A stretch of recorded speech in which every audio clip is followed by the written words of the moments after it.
I am black and beautiful. O daughters of Jerusalem, do not gaze at me because I am dark. Let him kiss me with the kisses of his mouth. Your lips are like crimson thread. Your breasts are like two fawns that feed among the lilies. There is no flaw in you.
Adonijah, my brother!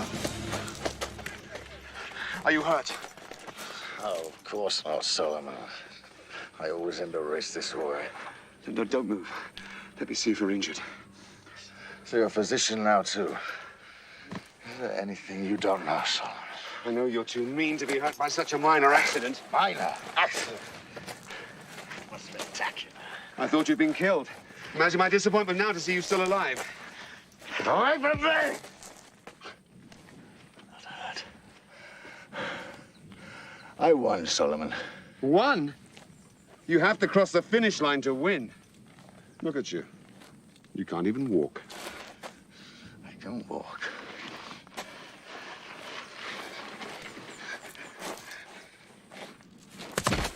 Pick him up. Pick him up! Great camp. The hunt is over. To Jerusalem.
you're a physician. Physician? No, my lord. Stop. But my daughter is skilled in herbs. Many people say she has healed them. What is your name? I am Azarel ben Asaf from Jaffa. I traveled to Jerusalem to sell salt fish. This is my daughter. If we can be of any help, my lord. What is her name? She is called Abishag. And she has healing powers, you say?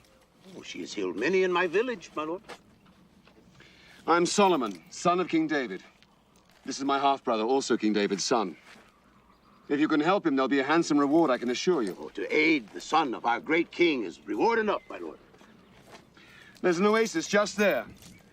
We'll test your daughter's healing powers.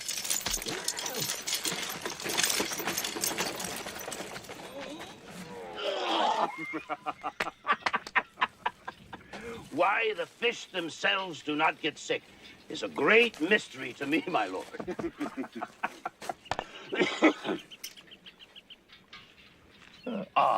Do not worry. Do not worry, my lord.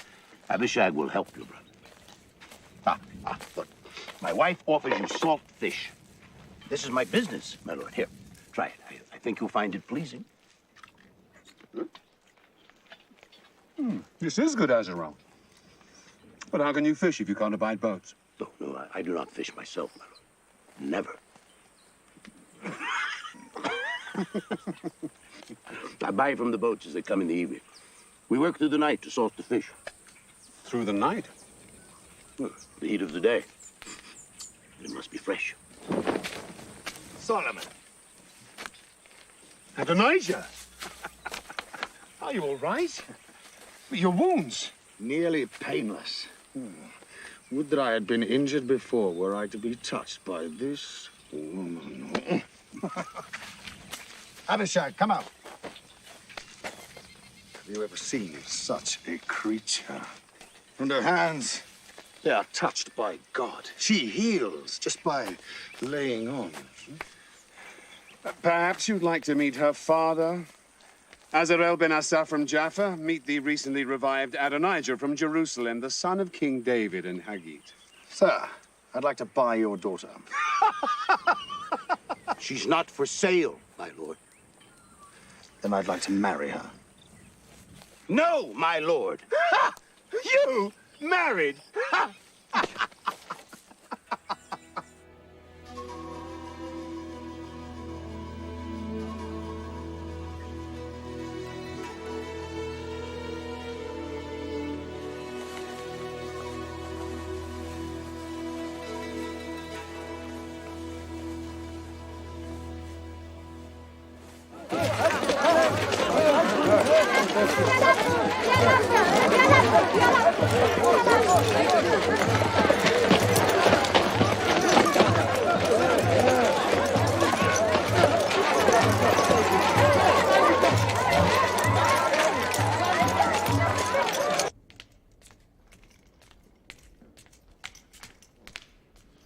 May the king live forever.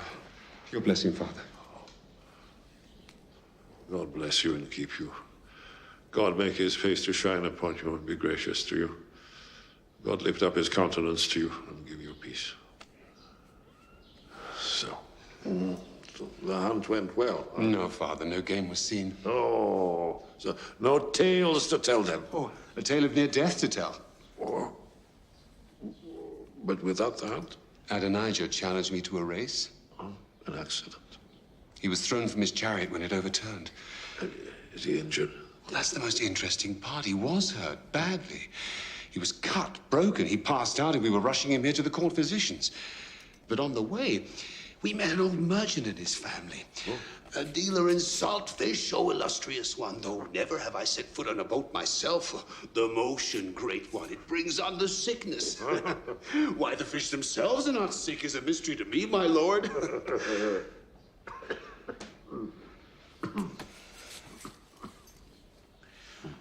But then his daughter, a great beauty, took Adonijah into their tent, and within an hour he was nearly whole. An amazing cure. How? Herbs and a knowledge of nature, she says. Well, bring her to me, Solomon. Perhaps she can do something with this old body. I will.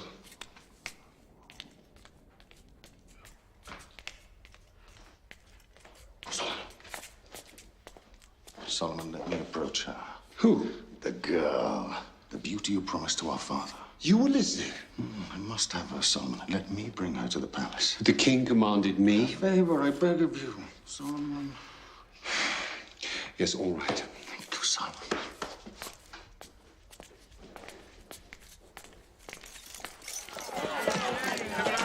Acknowledge them.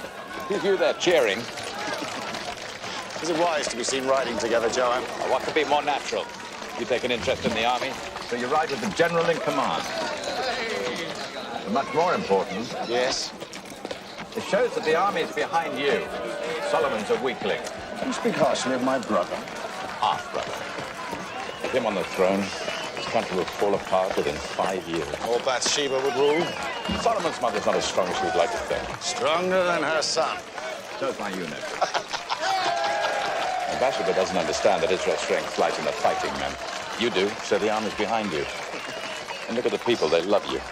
You're the image of what a prince should be. And when the time comes, and I think it will not be long, we must strike. Then the throne of Israel is yours. Now, where do we find this young woman you lust after? You wait. Make way! Make way! Come on!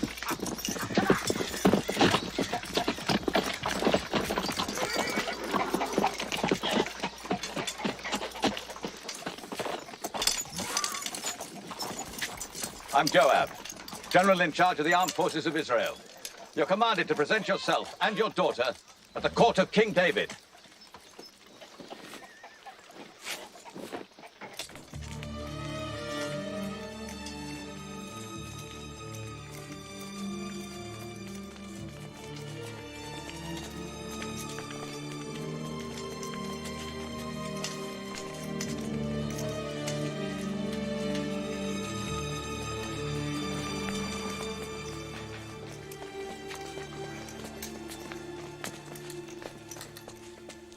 Arise. You are in no danger.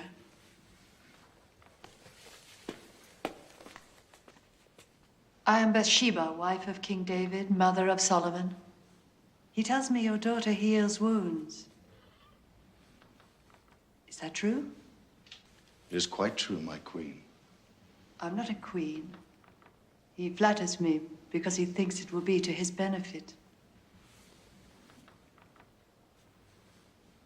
What's your name? He is Azarel ben Asap of Joppa, a seller of salt fish. And this is his daughter, Abishag. Come here, child.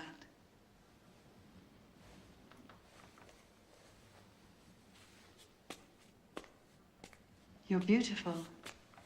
So you're skilled in herbs? I have some knowledge, Majesty. It is our wish that your daughter remains here to nurse the king. General Joab, I'm thankful for your interest in bringing this girl here. You may go now. As you wish.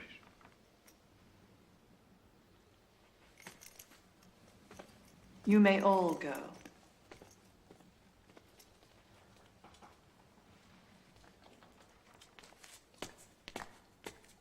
Azarel, come here. What I am about to tell you is vital information, worth much to the king's enemies. You love the king? Israel exists only because of King David. For God loves him. But the king's life is drawing to its close. Israel is divided, and only King David can bring us all together. That's why I want your daughter to use all her power to bring back the health of King David. And I promise that when she will leave, she will take with her a dowry fit for a queen. and she will be as pure as she is today. She'll be as you wish. Good. So, my dear, we'll prepare you to meet the king.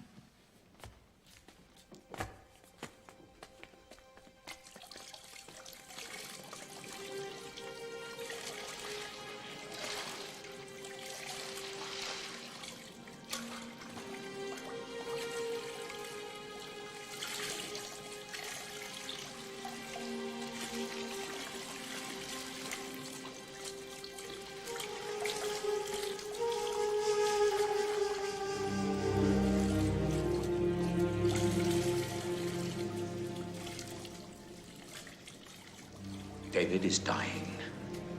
Our king is dying. He will not survive. And when he dies, who are they going to put on the throne? Solomon. Solomon. And you know as well as I do, our kingdom will be lost with him on the throne. You know that's treason you're talking. Treason? It's our duty to consider the succession. But it is the king's will that Solomon succeed him. But is it God's will, Abiathar? Joab. God's will and King David's will are one and the same. Is it God's will that his kingdom be governed by a weak man, without ambition for himself or his people?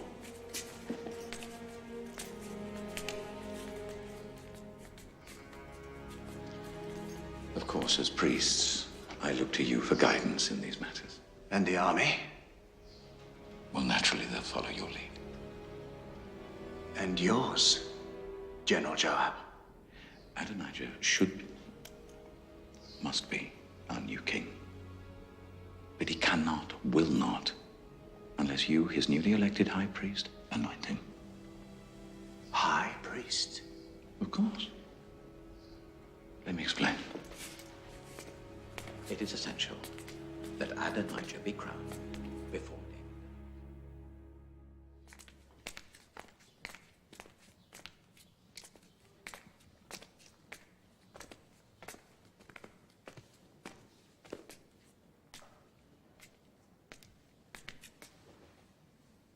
Abishag.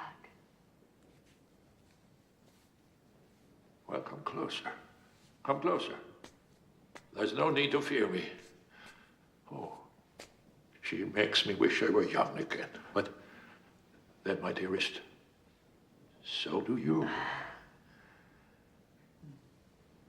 Do you sing, child? A little, my lord king. Play for your king.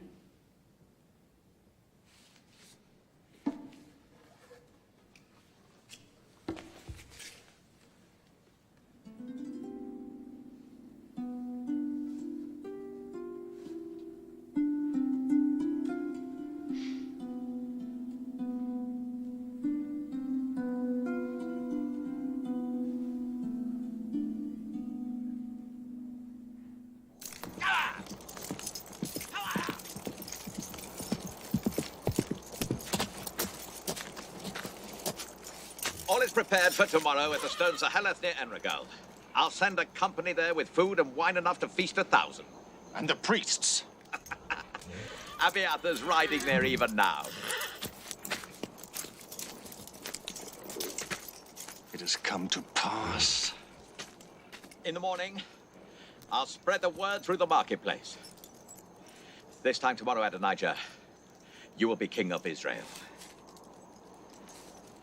Long live the king.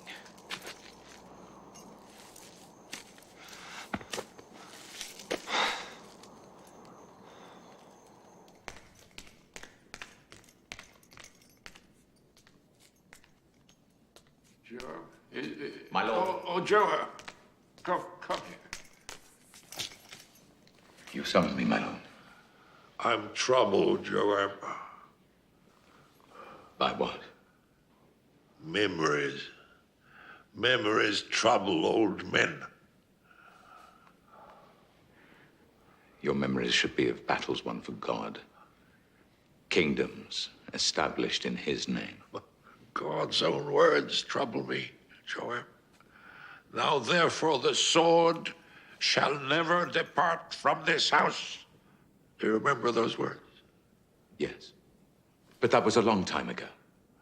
Do you remember the rest of what God said to me? No. No. You were there with me. So I will raise up troubles against you within your own house, he said. Within your own house. Because of our conspiracy, Joab. That was a long time ago. Well, you paid a dear price. Your firstborn died. Bathsheba's. I gave her another child, Solomon. Yes, of course. He will reign when I die, of course. Of course. It is God's will. Of course. God's will. Of course.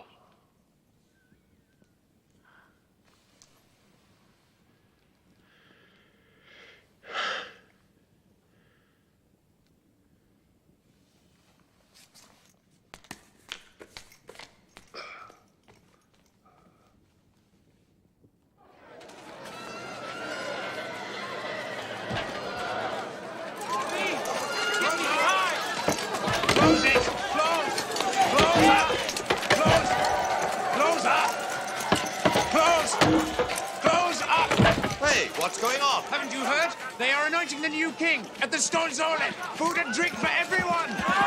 New king? Adonijah. Adonijah? Adonijah. But Solomon. Adonijah, I said. Long live the king. Don't you agree? Long live the king. Close up. Close. Close. Close up. Long live the king. Close up. Close. Close up.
What do you have to report? You will be shocked to learn.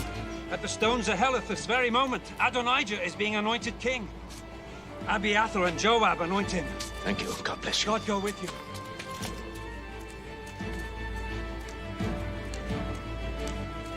One who was there has just written to tell me. Mother? They are preparing to anoint Adonijah king. What? Who? Joab. The army. At the altar of Stones of Hell. One who was there has just written to tell me. And King David? He knows nothing about it. They know he is too weak. I would never think they'd dare. You must see the king at once. Put the palace guard on full alert. Our lives are in danger. Our lives? Father will annul it just because Adonijah's... Solomon, stop being so naive. They'll cease at nothing. They've nearly got the kingdom in their grasp. But not while I'm alive. You're going to be king in spite of yourself. Try to be a man.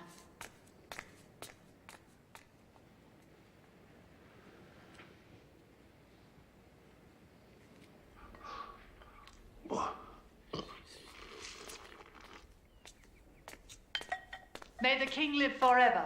Oh. Oh. So formal, my love. Why? What is it now? It was always your promise to me that Solomon would be king in your place? Yes, I made that vow. Well, today your son Adonijah is to be anointed to be king of Israel. What? By whose authority? With the support of the army and much of the priesthood. Joab?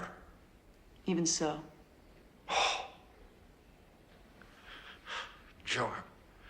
Joab has been loyal for 30 years. He betrays you at this moment. Nathan, come closer. Is this all true? It is, my lord. He is to make sacrifices, and Abiathar will pour the holy oil. They are traveling to the altar of stone Zoheleth at this moment. The eyes of Israel are on you to tell them who shall be their king. I am their king. And as I swore to you, by the Lord, the God of Israel, that your son Solomon shall succeed me as king, so shall I swear today.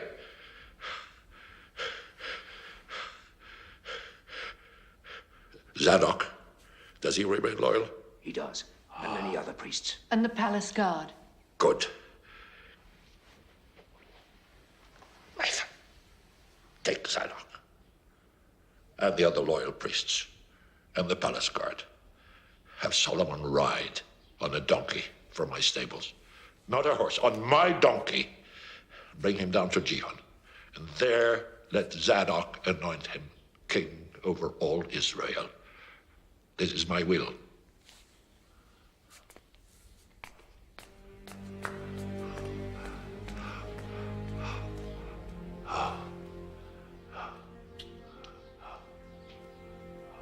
My king.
To history, my wife. To day, God decides who is to lead his people.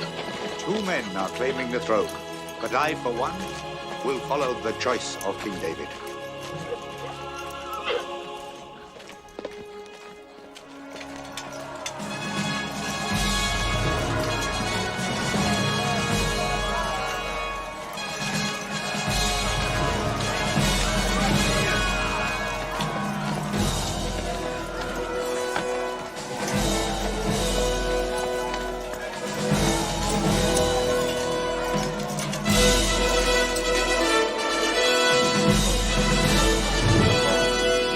Let the High Prince Adonijah approach to be anointed king.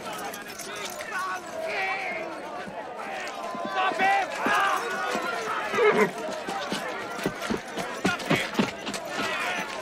What is the meaning of this? Bring him forward! Wait! Hear me! I saw them leave the city! They're going to anoint Solomon king! You lie! It's not true! I am anointed by God! It's true! You can see the procession from that ridge! Solomon is being anointed king by a decree from King David himself! I'll show you! Stop! Come on! Wait! Stop! I am your king! I command you to stop!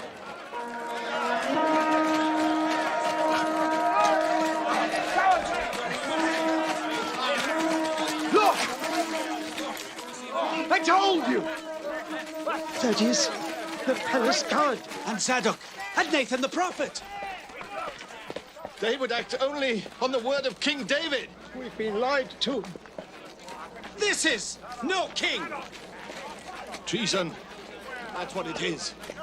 I want no part of it.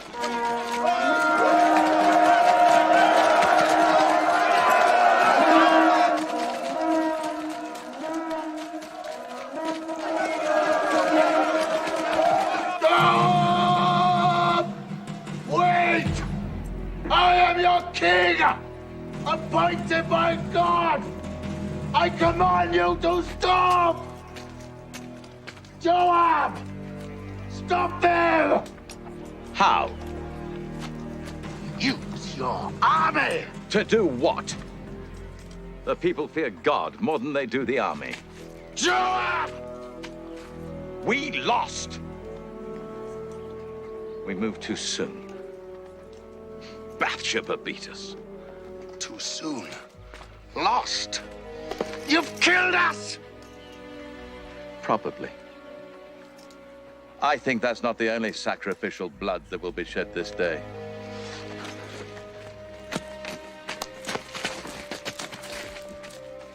What's this? I will not leave this place. Go and tell Solomon. I will not leave this place till he swears he will not kill me. Adonijah, come down. Do as I say!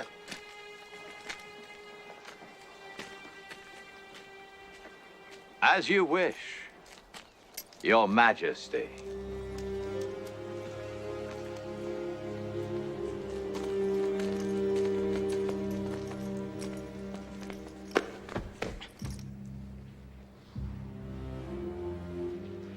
You have proven your courage once again by delivering yourself to this court.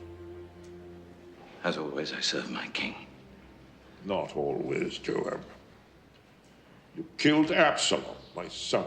Because he rose against you, my lord. I commanded he be dealt with gently. You struck him down! In a victory for your armies, my lord. No, you have risen against me. No, my lord, never! Against these, yes! But not against my king. Then bow to your king. King Solomon.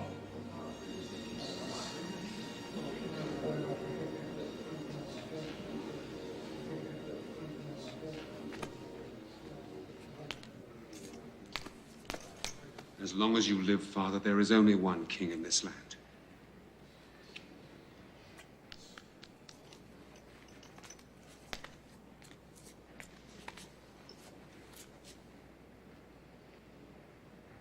The penalty for your actions is death. Wait. My judgment is this. While I live, you live. When I'm dead, your life is in the hands of your new king. You're dismissed from your command. You're banished from Jerusalem. Thank you, my lord. As always, your judgment is full of compassion. Your Majesty, I mean you no harm.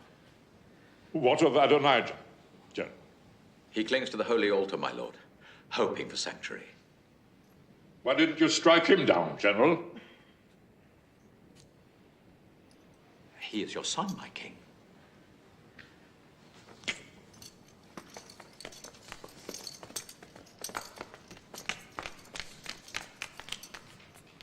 And now, Adonijah. What of him?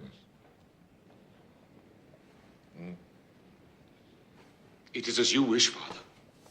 He's also my son, Solomon. I cannot be impartial in my judgment. It was you he sought to harm. You must judge him.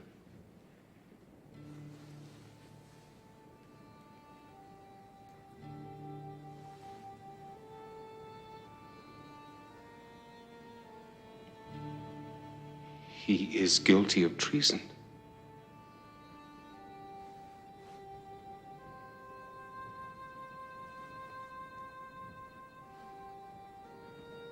The penalty is death.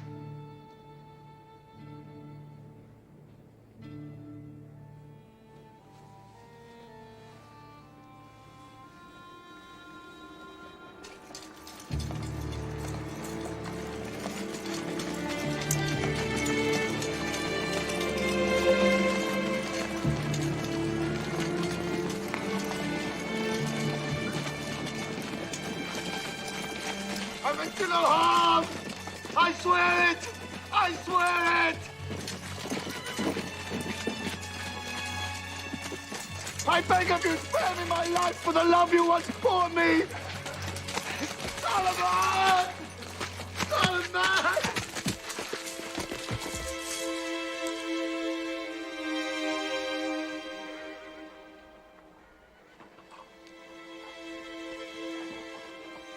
Our father showed mercy to Joab. I shall do no less for you. If you prove a loyal and worthy man, not one of your hairs shall fall to the ground. But if treachery is found in you, you shall die.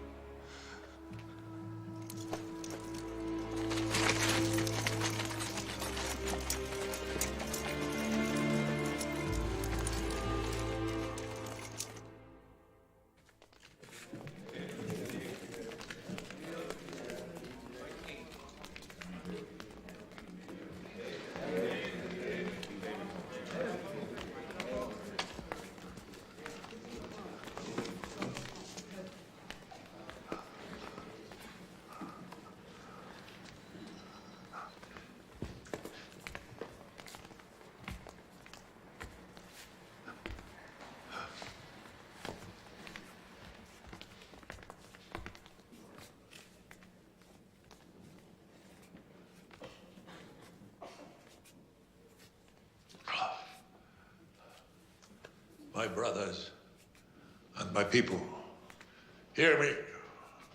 I had planned to build a house of rest for the Ark of the Covenant of the Lord.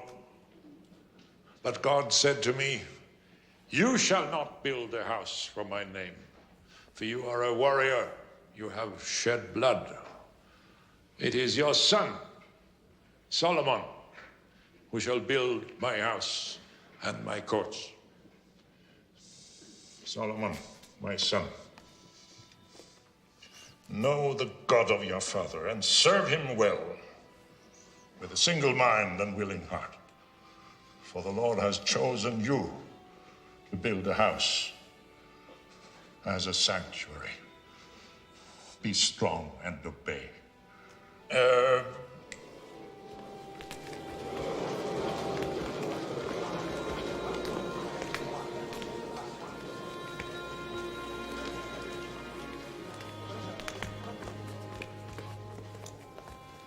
These are the plans for the vestibules, treasuries, upper rooms, and inner chambers, and all that God wishes for his house, as given to me.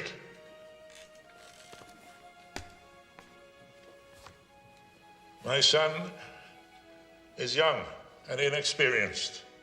His task is great, as this shall not be a temple for mortals, but for the Lord. But I have provided, as far as I was able, bringing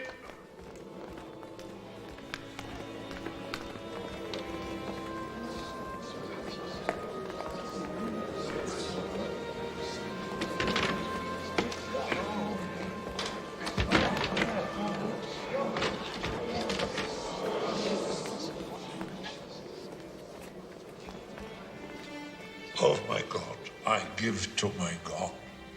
And I ask you to do the same. For this shall be the house of the Lord.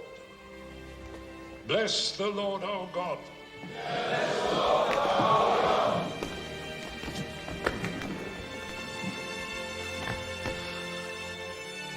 Solomon, remember, Solomon, the king must be strong.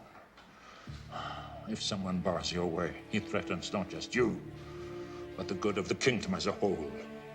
You must cut him down, like wheat. Can you do that? I can, Father.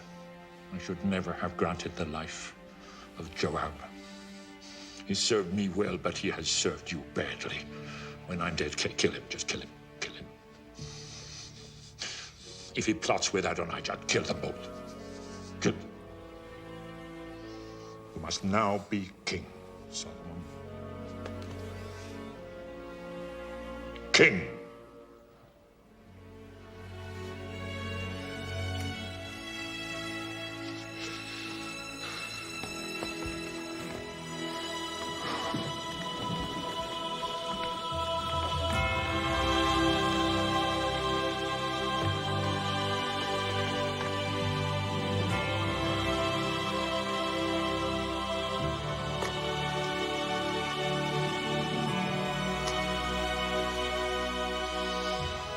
King Solomon.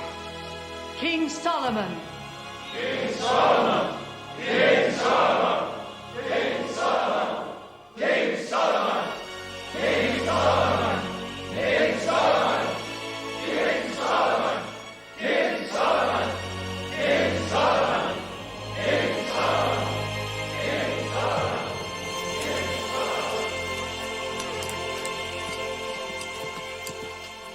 Abiathar! Joab! So this is what you do in exile? Yes, I've become a farmer. Long live our glorious king. May he reign for at least another day. Come. Let me offer you some wine. Good. There's talk of Solomon building a temple. I've heard so. I should preside as high priest when it's finished. You may yet. How? Solomon put that ancient fossil Zadok in my place. Or we simply struck too soon. Should have known. Well, David's still alive. But our time will come. The moment he dies. Solomon, a king. If I'd have been in his place, we'd both be dead men. And who will you put in Solomon's place? Adonijah, of course. Adonijah? I thought you despised his cowardice at the altar. Even cowards can be useful at the right moment.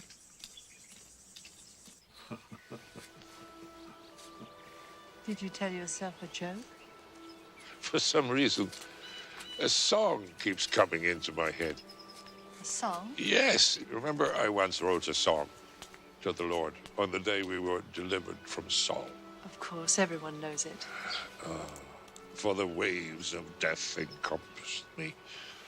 The torrents of perdition assailed me. The cords of Sheol entangled me. The snares of death confronted me. So? We're so dramatic. Torrents, snares, waves. Death is not like that at all. It was when we were young. Yes. But now it's whispers, not waves.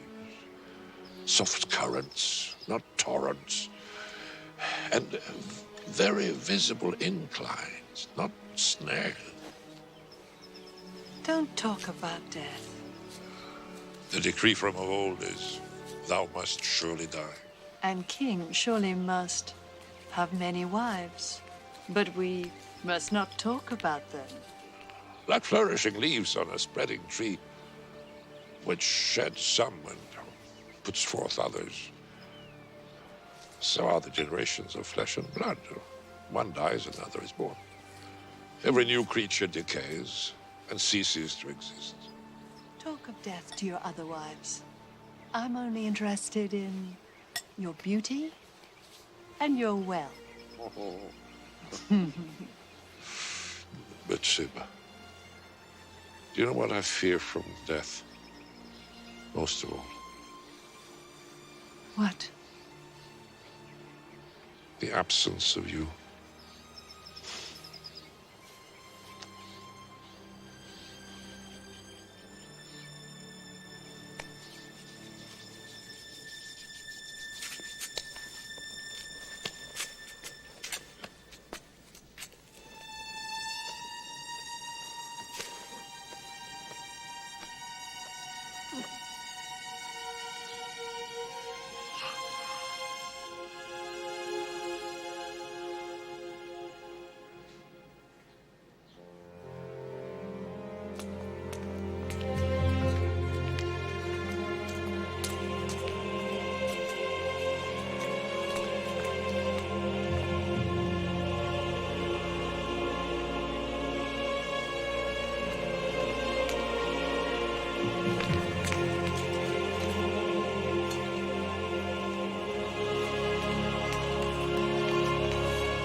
You'll never have her now.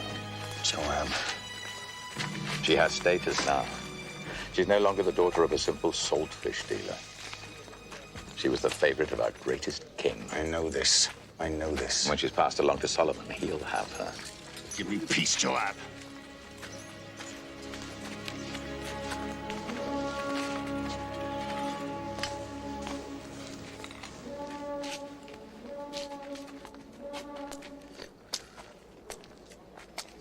What do you want me to do? I want you to be king. Solomon is king. Well, only till you wrenched the crown from his feeble grasp.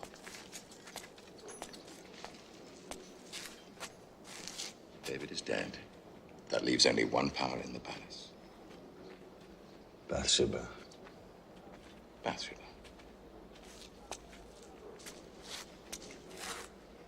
But first, we must show the people that she no longer has a firm hand on the throne.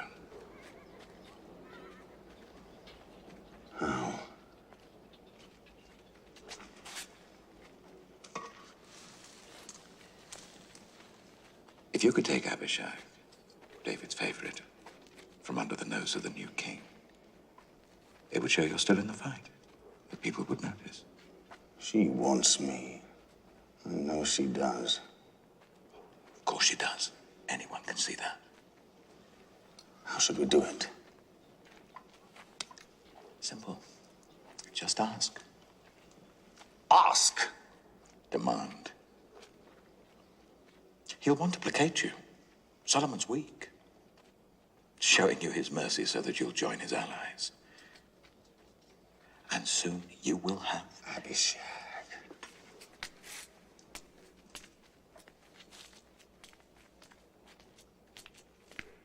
a throne.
Thank you for granting me this audience. Do you come in peace? In peace. May I speak openly with you? Go on. You know the kingdom was mine, and all of Israel expected me to reign.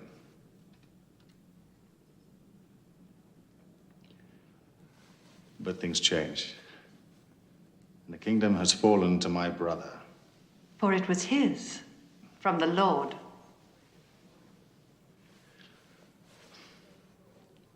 So now I have one request to make of you. Please do not refuse me. Go on. Please ask Solomon, King Solomon, for he will not refuse you, to give me Abishag as my wife.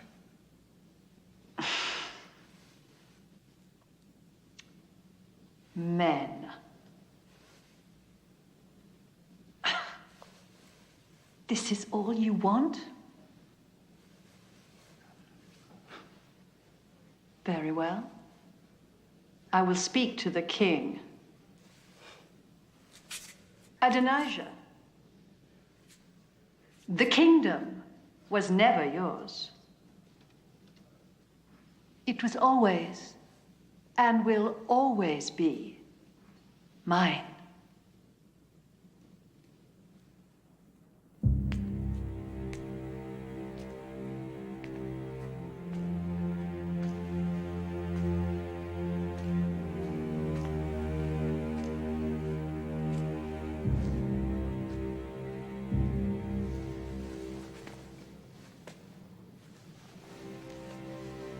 God of my father and my father's father, give me strength and courage that I may be worthy of this honorable duty and serve you well.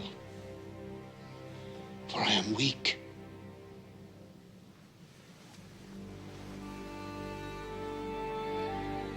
And fearful.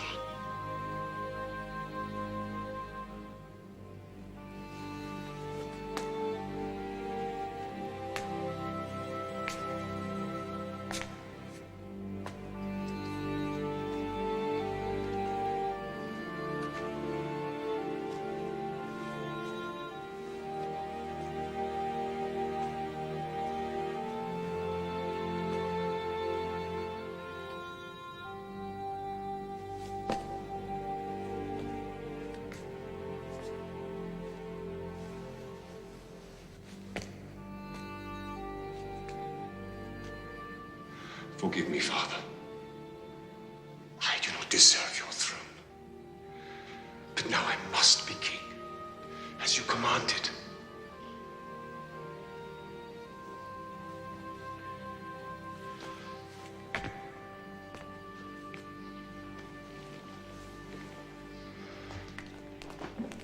May the king live forever. Oh, Mother. Please, take. Bring a chair for my mother.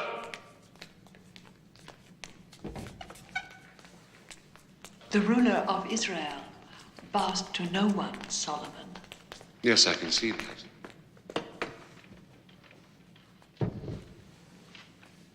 Come, Mother, don't be humble. Take your rightful place.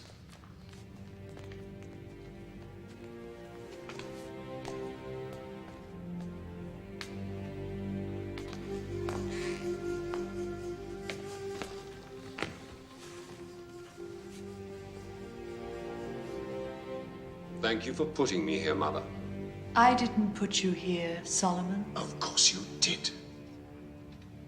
But now that I am here, I will deserve it. By God and all his glory, I will fulfill the destiny of Israel.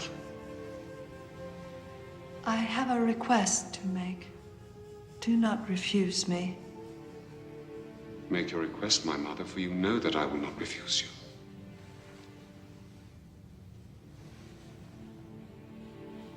Give Abishag to your brother as his wife. And why do you ask this for Adonijah? Because he came as a request. I tell you so you may know his mind. His mind is to have the throne. Good, my son. And so he begins again. First he asks for this maiden. Then next he will ask for the kingdom. For he knows that any show of weakness on my part will be a demonstration of his power. Joab is near to that. Now, therefore, as the Lord lives, who has established me and placed me on this throne of my father David,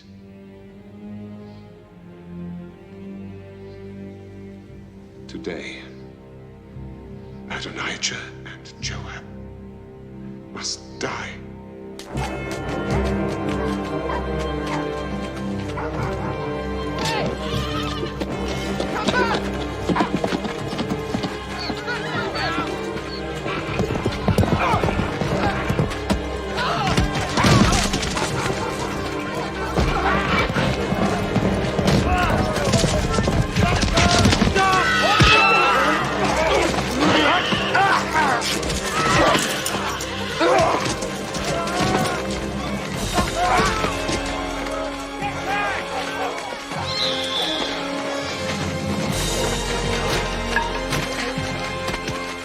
Out of my way!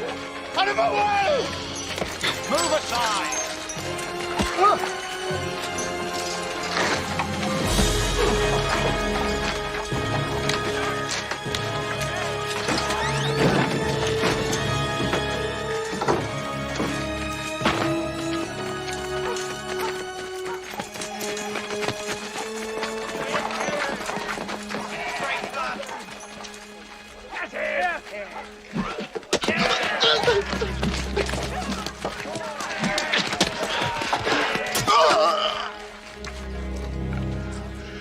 Yours to be king. But you die as a traitor.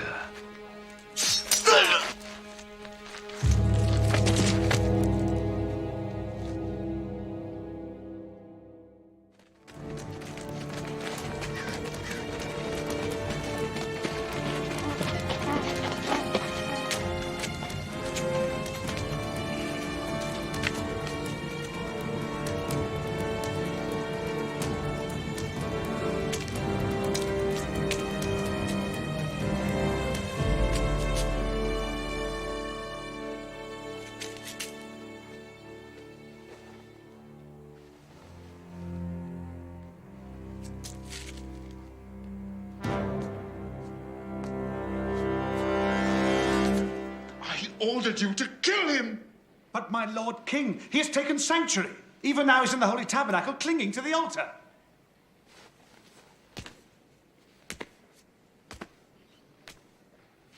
I don't care where he is.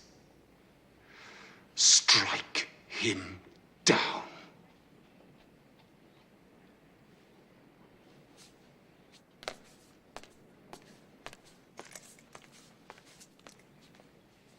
Joab, it's by command of the king. You are to die. The king commands you come out, Joab. No. I'll die here. I beg you, don't make me kill you there. I would commit sacrilege. Which you cannot. Dare not, Benaiah. I'm not ready to die. Listen to me! You know as well as I there's not a man in Israel fit to rule in the place of King David. Did you think I believed Adonijah could truly be a king? He was but a pawn. The people's favorite, oh yes. But ruler of Israel? And Solomon, that weakling, to rule over God's chosen people? No. Benaiah, the only real power to rule lies in the army. Only the army can save our nation. Let Solomon remain king, yes, but grant me my life, and together we will have the power. Israel needs the army needs me. You and me. Together, Benaiah, we will be the real power to guarantee Israel's glory, God's glory. But the king has commanded. Bathsheba has commanded. Solomon's too weak. You know I'm right, Benaiah. Is the mother's command greater than the will of God? Well, my friend, will you obey the king? The king's mother? Or your God?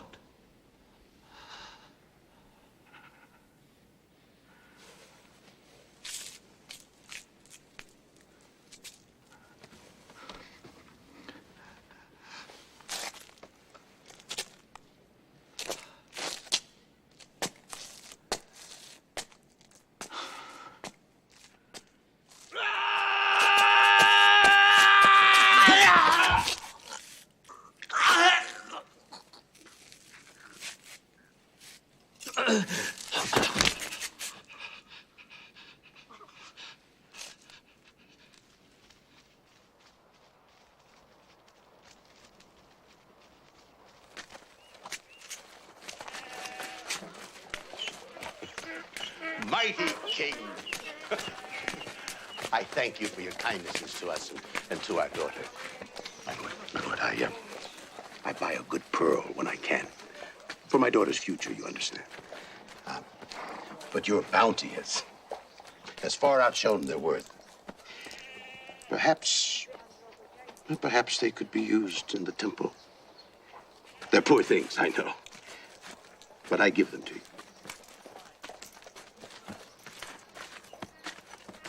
To you, Solomon, and to the great God we all serve, the God of Israel. I accept them with pleasure.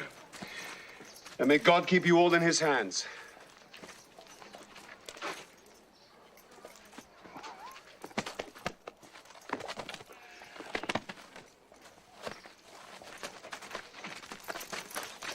We go.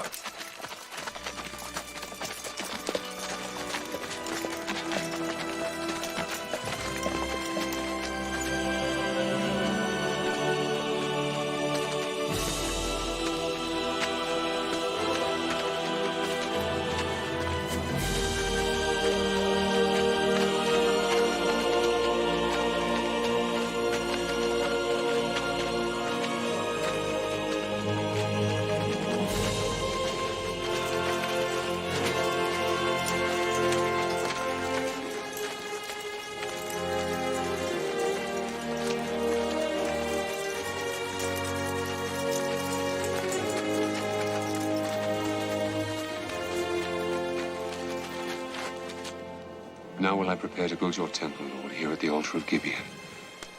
I'll make sacrifices, cleanse my heart, and listen.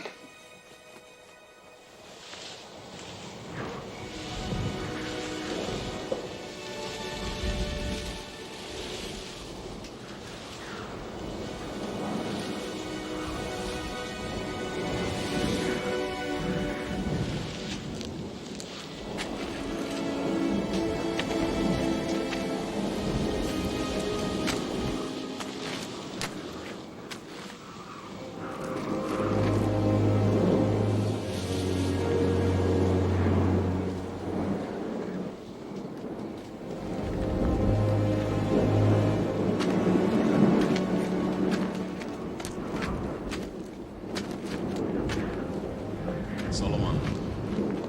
Enter, Solomon.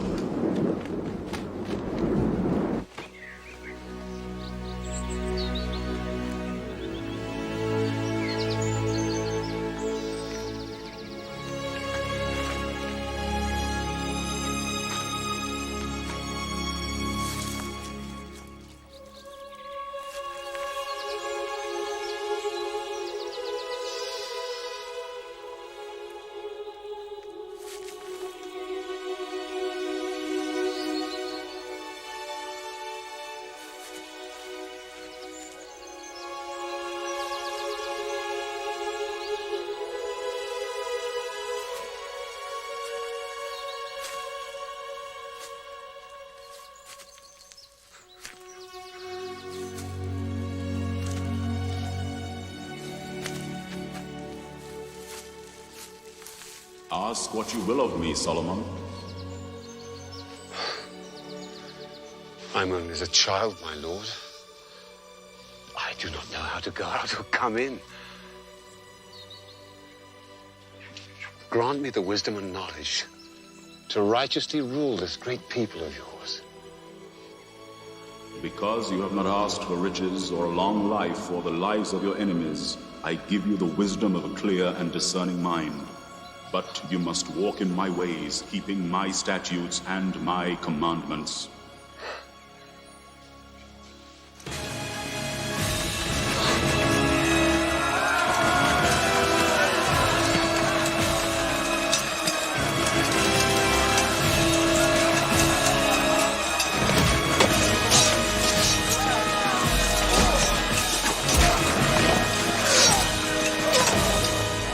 This skirmish was simply a patrol to test our strength. Our scouts confirmed mass forces just inside the Egyptian border, which can mean only one thing. The new pharaoh Shishak prepares to invade. Well, if we do have a war on our hands, go with us. Jerusalem, the Egyptian border, Tyre. General Benaiah, I want officers to ride to every city in Israel, measuring the distance in the number of days it takes. And I want to know the strength of our army in each city. Foot soldiers, cavalry, charioteers. If we must fight, I want to know what chance we have. By royal decree from today, the kingdom of Israel and Judah will be divided into 12 provinces. I will appoint a governor over each, who will be responsible directly to me, who will administer law and order, and who will oversee the collection of taxes, which from today will be increased by 1/10.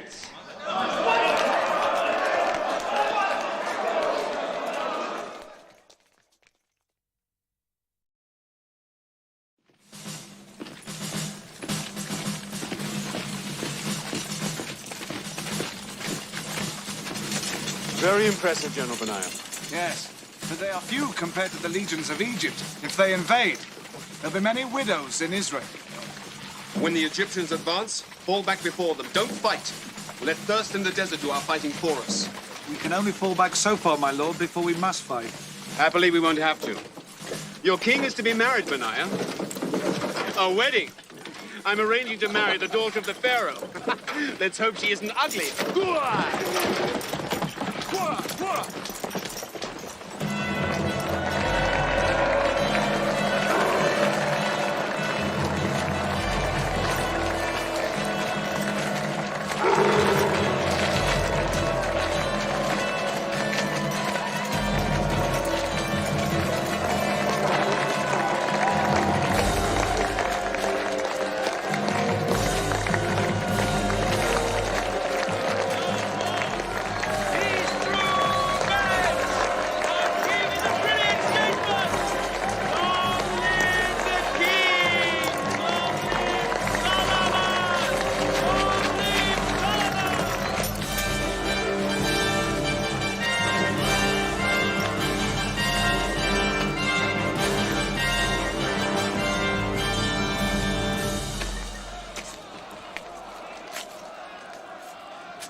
Nathan.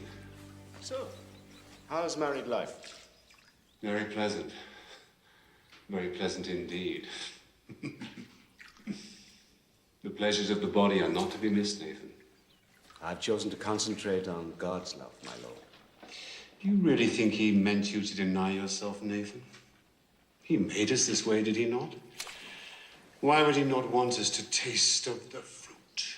God put many things on earth we're not to taste, my lord. If it were not so, we would not have a free will, and he would not be God, but simply the creator of blind animals. Well, I have tasted, and I like it. You were allowed, even required, my lord. But I warn you, be careful not to give yourself to any woman so that she gains mastery over your strength. Maybe too late, Nathan. I'm exhausted.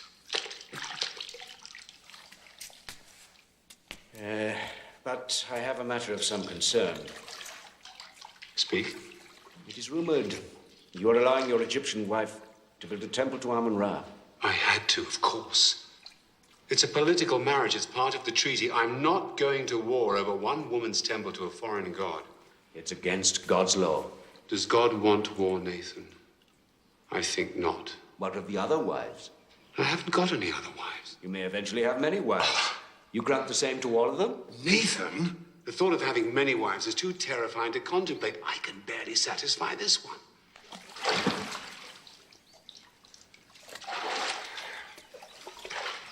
Nathan, I worship the one true God. He will understand even if you will not. The king must be aware that any child from the daughter of the Pharaoh of Egypt cannot inherit the thrones of Israel and Judah. I am perfectly aware of that, Zadok. But the council must also be aware that there are other reasons for marriage than just the begetting of heirs. I married the Pharaoh's daughter to avert war and bloodshed. But, my lord... Zadok, in future, be advised that I will marry to consolidate my lands and to promote trade. I will marry to ensure peace with my allies, to discomfort my enemies, and to please myself. And I assure you that I will marry to beget heirs to the throne when I am ready.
Is it always like this?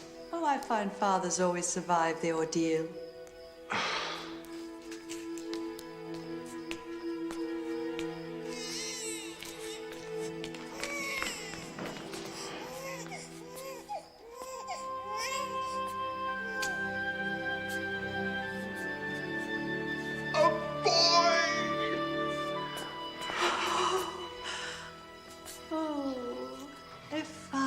Jewish boy. I shall call him Rehoboam as a sign that the people of Israel shall multiply. Mother, meet the heir to the throne of David. A boy! A boy!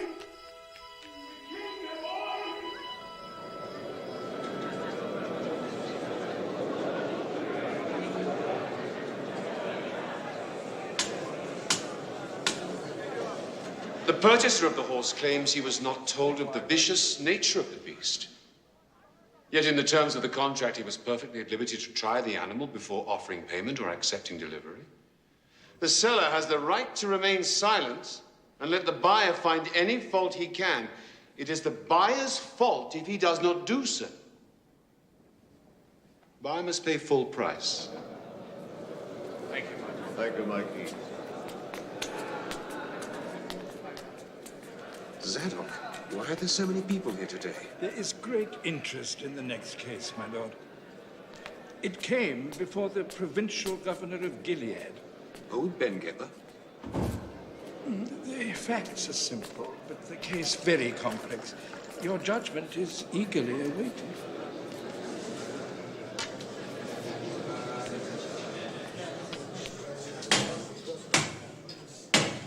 My Lord King, the facts of this case are well established and are not in dispute. The two petitioners share a house on the outskirts of Gilead, where they ply their trade as prostitutes. Some 6 months ago, one gave birth, and shortly thereafter, the second did likewise. Both had boy children. This dispute arose after one of the babies died. You may each state your case. You go first, you lying cow. Then I'll tell the truth. Well, we each have our own room. Are you a citizen of this country? Yet you show no respect to your king. Now rise. State your name and the facts as you see them. My name is Basma. It was just us in the house. Us and our babies. I'd gone to bed with little Joachim. That's his name. Michael! Michael is his name! Silence! Me and Joachim went to sleep. And I'd given him a good meal. And he was a happy little baby. Well, that pig must have rolled on her baby and killed him. Because when I woke up, there was her baby beside me, dead. And my Joachim was gone. Liar! Silence! A mother knows her own baby. That is my baby! Silence! I'd pick him out from 1,000.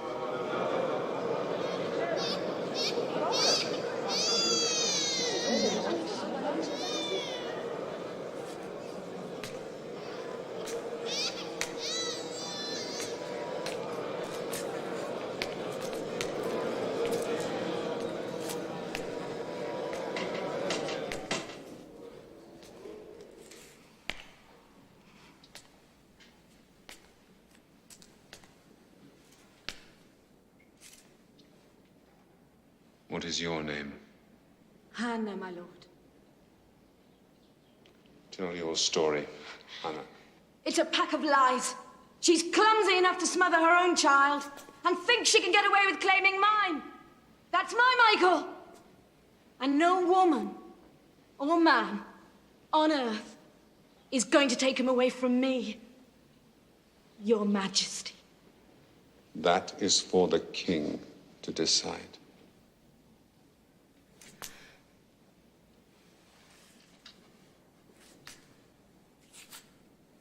Was no midwife present? No, my lord.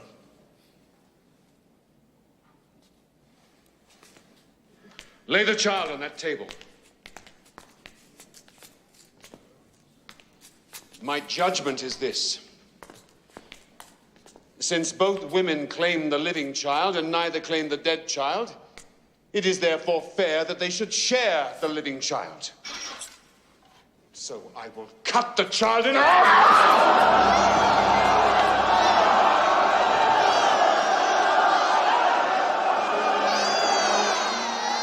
My baby. Don't kill him.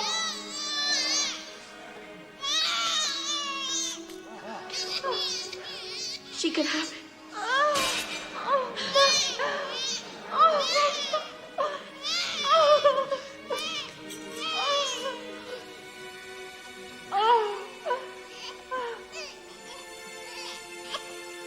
God bless this child. And his children's children.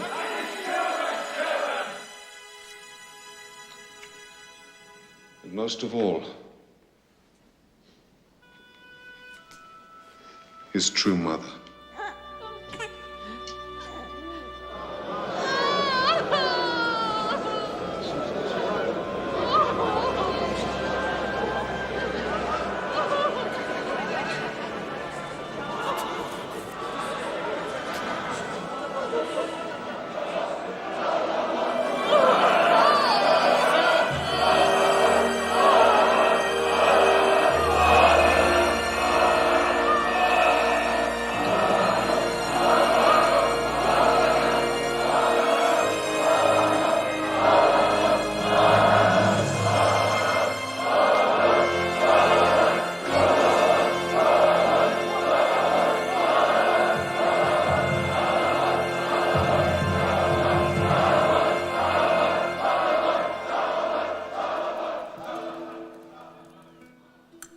To the crowd and said, "It is my judgment that both women should share the child." This is not wise. A child cannot have two mothers. They will fight and ruin its childhood. He took the baby, laid it on a table, drew a sword from a nearby soldier, and what do you think he did? I don't know. Killed one of the mothers? He raised the sword over the baby and declared he was going to cut it in half. Brilliant.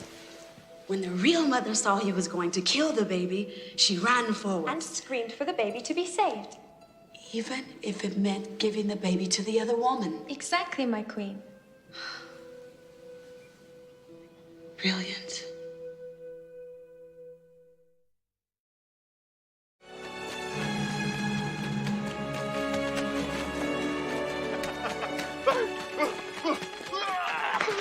Back to work! Back to work! Who is the idiot who is stopping the men from working? Rehoboam, my son, I want you to meet the man who is in charge of all the building of this magnificent temple to God. The finest architect in the world.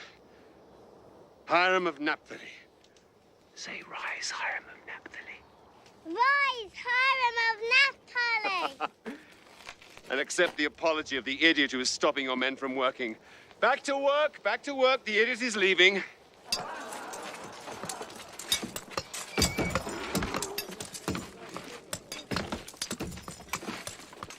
I am very sorry, Your Majesty. It is I who should apologize. I was having too much fun. Kings are not supposed to have fun. All goes well? Yes, Your Majesty. My men work hard, and your people learn fast. In a year or so, I shall be able to send some of my foremen home, and they can be replaced by your men. Excellent. Some water? Yes, thank you.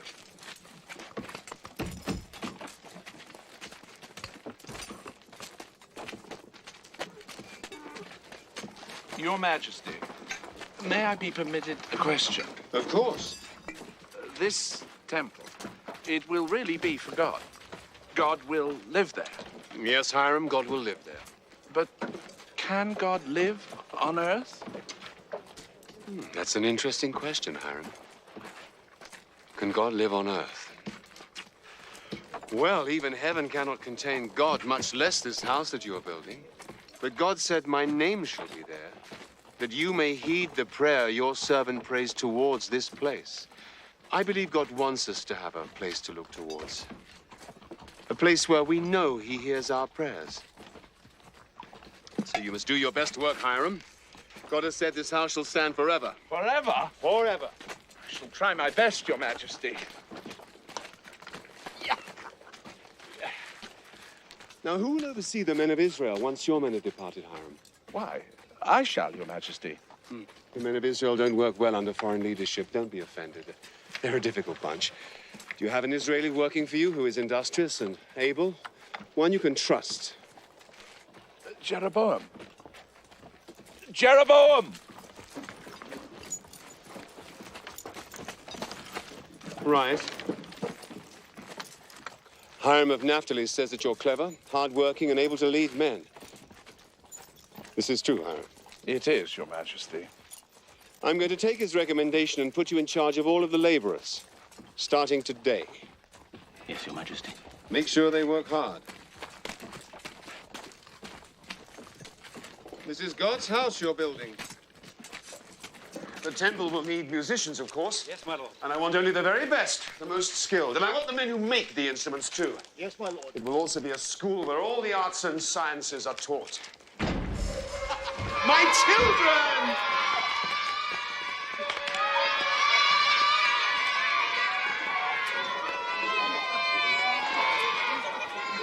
Enough, enough! Come and show your father what you've learned.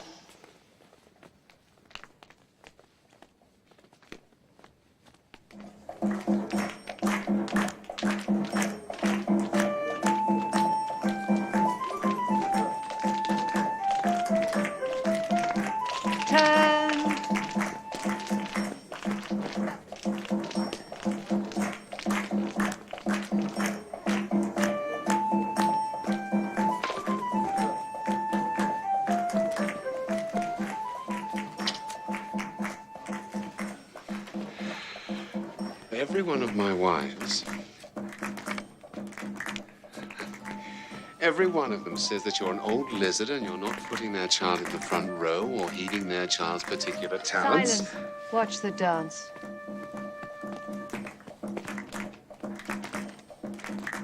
Wives. I wish I could cut some of them in half. You're a fool to have so many wives. I like women, Mother. Moses said a man shouldn't acquire many wives, or else his heart turns away. But I'm not a man. I'm a king. Moses was talking about a king. No, keep together. No, no, no, the left foot. I've told you and told you and told you. You do not go beyond that circle before you start to turn.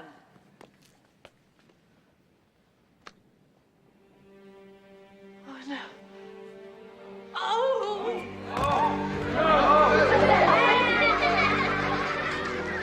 Mother! Mother!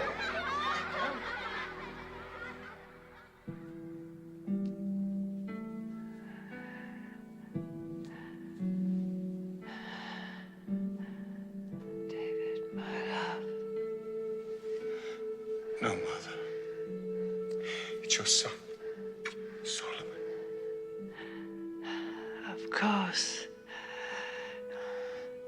My mind is wandering ahead of my body. Solomon, do you remember the psalm David wrote after he sinned with me? Do good to Zion in your good pleasure. And rebuild the walls of Jerusalem. Then you will delight in the right sacrifices, burnt offerings. Then bulls will be offered on your altar. Bulls will be offered on your altar. Solomon.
Who's there?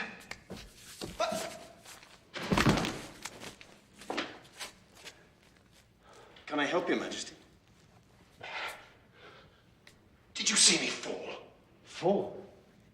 No, of course not, Your Majesty. Of course you saw me fall, but your diplomacy is appreciated. Who are you? Jeroboam, Your Majesty. You appointed me overseer. Yes, I remember, over the laborers. Come and help me. Is it permitted? Of course it isn't permitted. If the priest catches, they'll stone us both. Now get in here.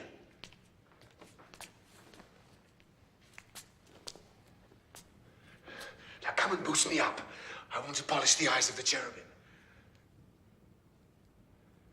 Jeroboam, if the king wishes to polish the eyes of the cherubim, you don't question him. You help him polish the eyes of the cherubim, right? Yes, of course, Your Come Majesty. on!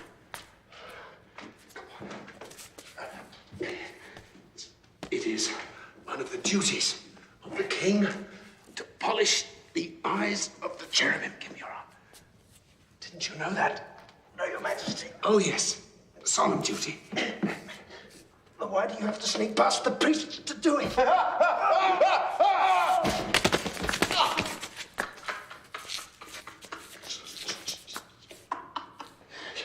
Your king is crazy, Jeroboam. But only you know this. Guard the secret with your life. I'm afraid it's too late, Your Majesty. The secret's out.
your enemies be scattered.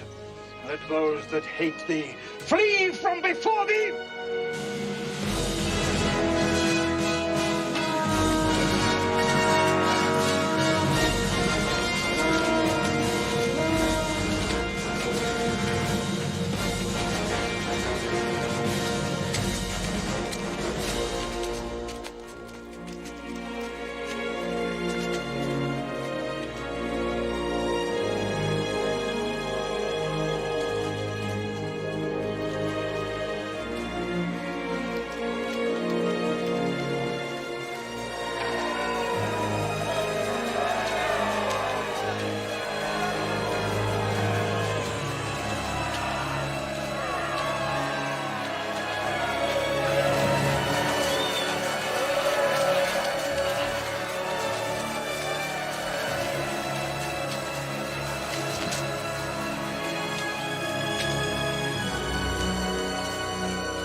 Praise the Lord God of Israel. He has kept all his promises made to the king, my father. And I, in turn, have kept my vows both to God and to my father. The people of Israel have built this temple as a dwelling place for the God Most High and as a resting place for this holy ark of the covenant. It is fitting that the laws given to Moses by the Lord God himself should be kept forever in his house. Grant, Lord God, that we keep your laws and please you in all that we do, both from this day and forevermore. I pray you, look kindly on this place and make it a house of prayer for all nations and all peoples.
Why downcast? On this, of all days. It's not easy to put into words, Jeremiah. If Solomon can't, no one can. 7 years. 7 years with one object, one ambition, one dream. Now it is finished. What else is there for me to do? I have not the wisdom to answer such a question. But my answer would be to continue to serve God.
Abishag. Come, let's get some food. Abishag. My Lord King, I don't believe it. Please, I'd rather no one knew who I was. How are you? Well, my lord. And your parents? Are they here? Of course. The whole world is here. Nothing will keep my father away. My husband, my 2 children, we are all here. You are married? How wonderful. Would you honor us with your presence? Nothing would give me more pleasure. Where's your tent? Here.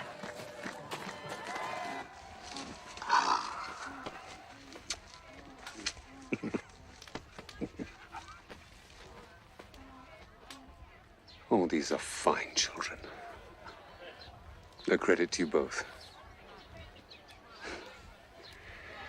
I'd love to give them something, but I brought nothing with me. Nothing, great one. Your blessing would be worth more than gold.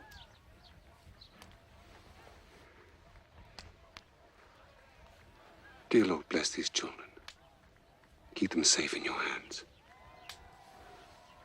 May you prosper like your noble grandfather. And may you be as beautiful and pure in spirit as your mother. Lovely children. Okay, go.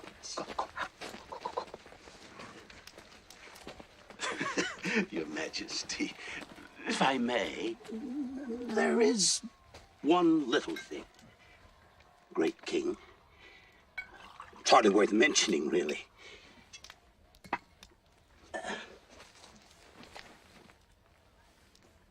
The pearls I gave you. Of course. I'm glad you asked. I had them used as the eyes of the 2 great cherubim that guard the Ark of the Covenant. My pearls are in the temple. They look down on the Ark of God. For all time, if God wills it. Then I have not lived my life without purpose.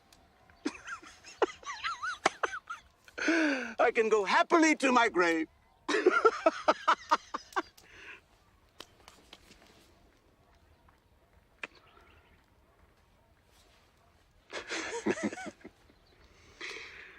Azarel, will you do me a favor? Anything in my power. Lend me a horse until dawn. I want to ride out into the desert. I have only a donkey outside. The horses are stabled some distance away. The donkey will do. A donkey? A king on a donkey?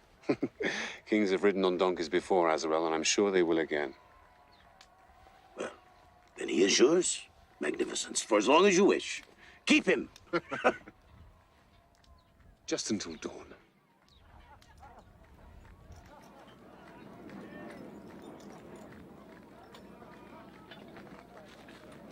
But your wives are all ugly. What did you want to find? What do you mean, my wife?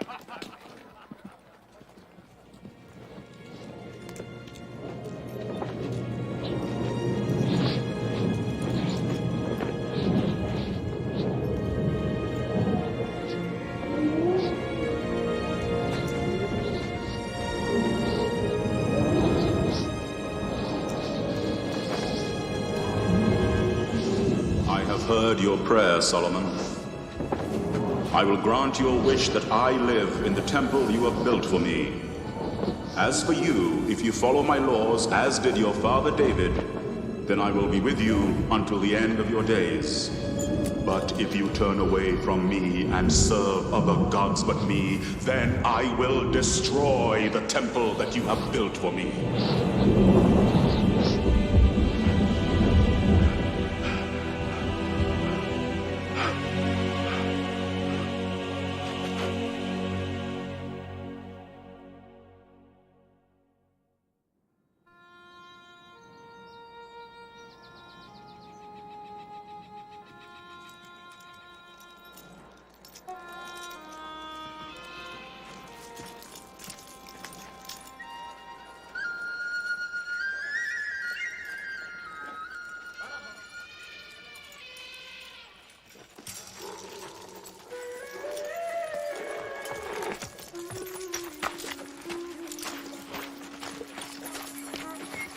Who are you?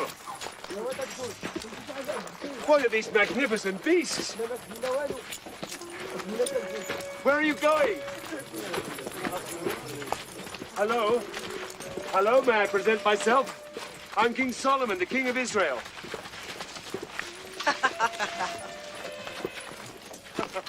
Actually, it's true. I am the King of Israel. Where are you going? To Jerusalem. Ride ahead and tell your king that the Queen of Sheba is coming.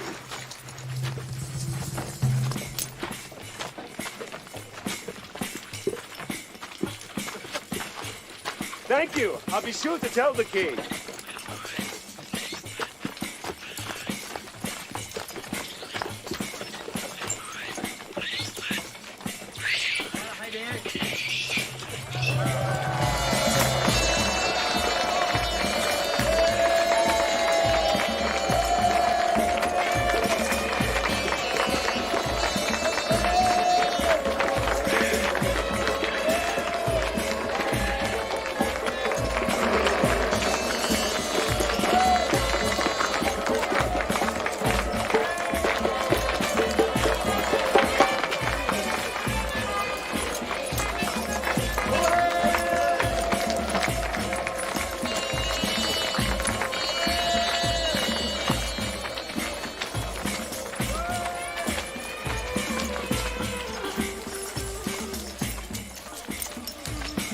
Jeroboam.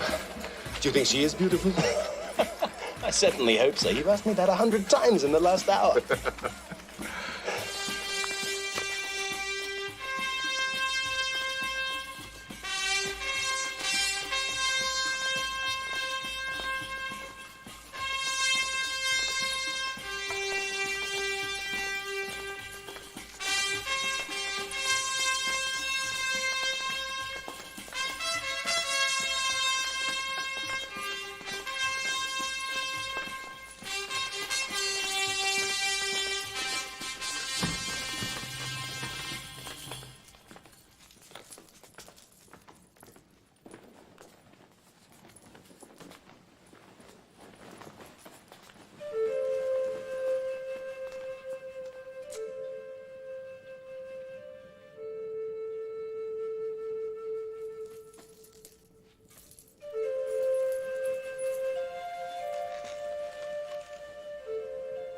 I'm King Solomon of Israel and Judah.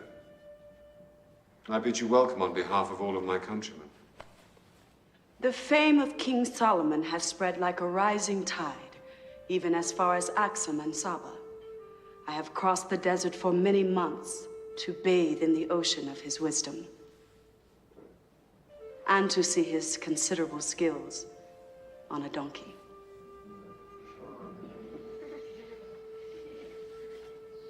I am Makeda, Queen of Sheba.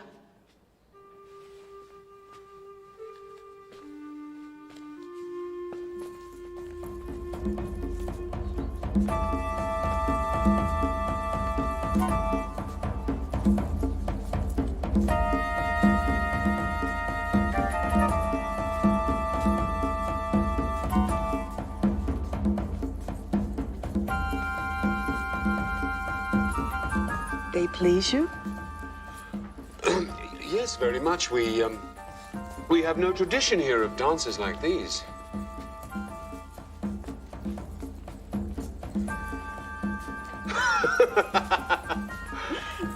They're beautiful. They are yours. Mine. I brought them for you.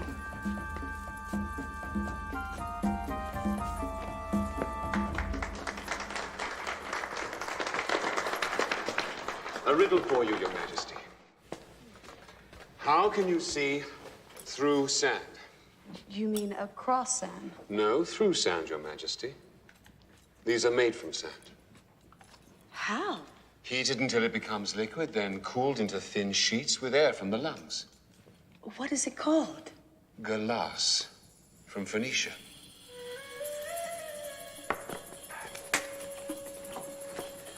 Fabric from India. Beautiful. Precious wood.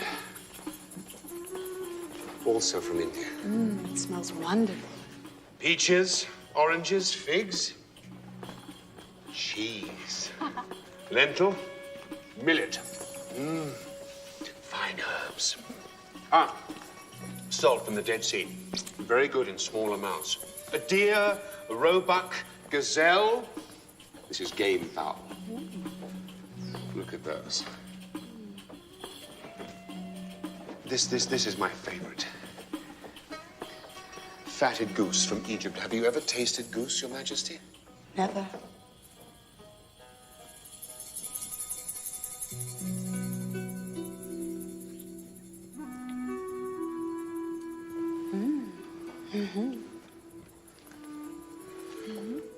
Oh, you must try this.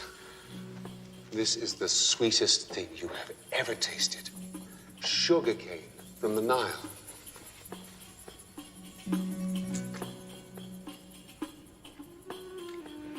Very good. But not as sweet as my sugar cane. You've tasted this before? My country is on the Nile. It is a very long river, Your Majesty.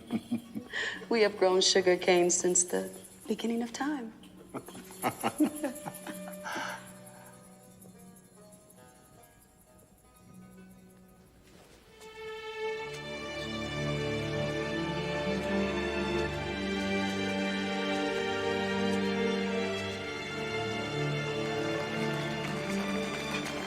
Is this a shrine to Astarte?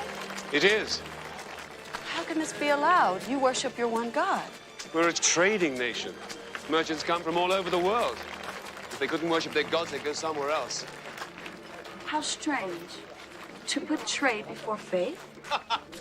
Now you sound like my priests.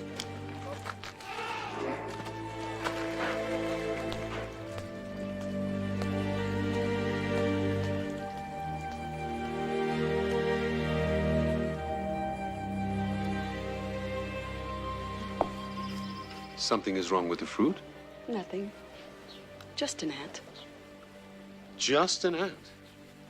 You should consider them. I've learned much from watching ants. You watch the ants? Oh, yes, it's fascinating. We think the lion the king among beasts, but what does he do? He finds his lair. He does not build it. And he would rather sleep while his lioness does the hunting. But the ant builds his own city. They have their ruler, their soldiers, and they all work together for the common good. Oh, we would do well to study the ants.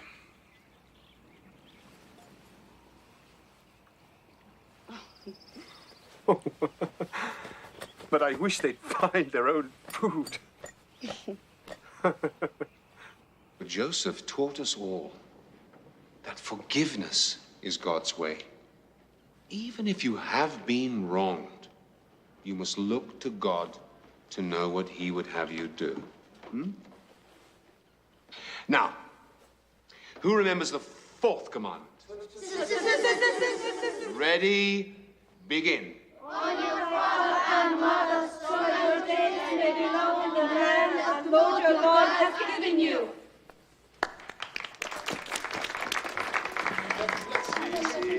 Oh, baladon, hezezia, malezia. Yohanan.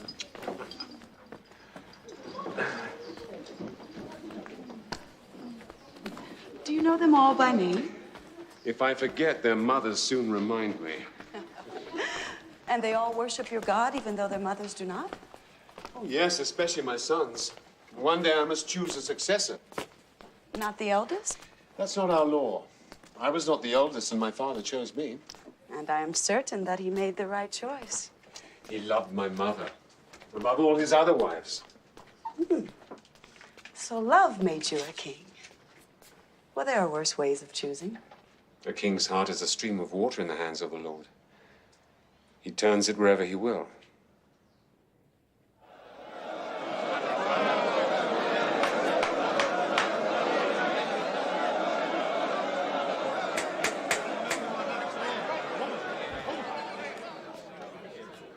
The waters do not belong to you. Neither do they belong to you. They belong to God. Do I lay claim to the air you are breathing now? Is it mine since it is within my chamber? You will both lose your share of the water for 1 month. You will not be allowed to use the water for any purpose. Perhaps this will remind you to thank God for what he has given you.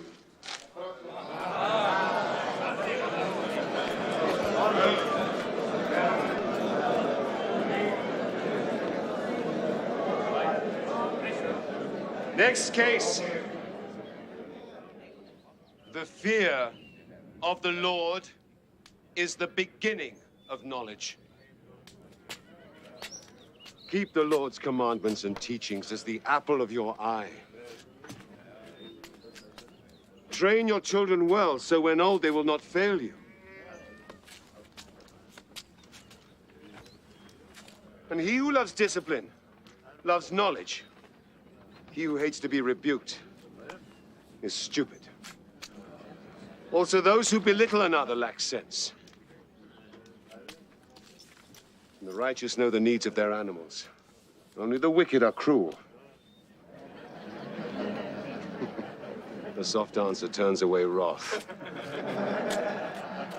The beginning of strife is like a leak of water, so stop before the argument begins.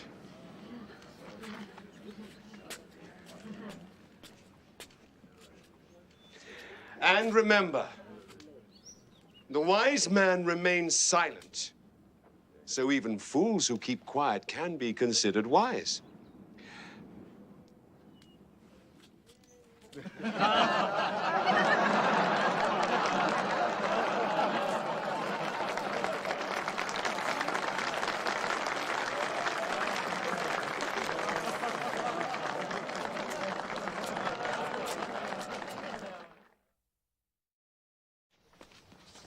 I have another riddle for you. What are the 8 things that the Lord hates the most? Let me see. Hate, deceit, hypocrisy, Haughty eyes. 2. A lying tongue. 3. Hands that shed innocent blood. 5. A heart that devises wicked plans. 6.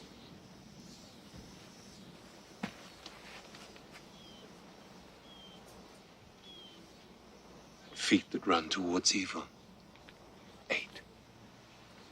the report that I heard in my own land of your accomplishments and of your wisdom was true. Not even half has been told to me. Blessed be the Lord your God, who has delighted in you and set you upon the throne of Israel. And the reports of your beauty and grace fall far short of the truth.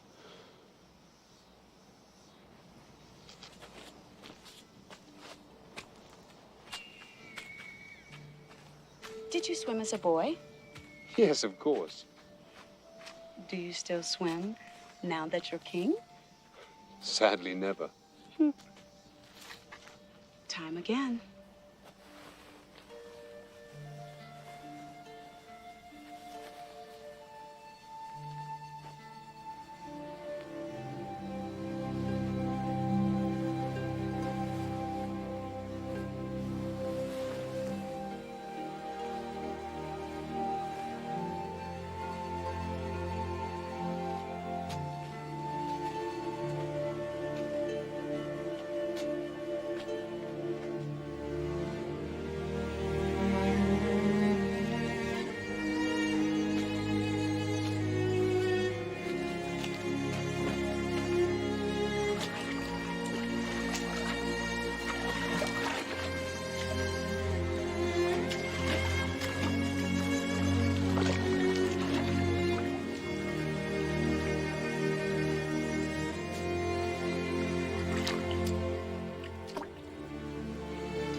I called upon God, and the spirit of wisdom came to me. But in you there is an understanding, clear, undefiled, plain, loving the thing that is good. See as only a woman can. A mirror to God's goodness.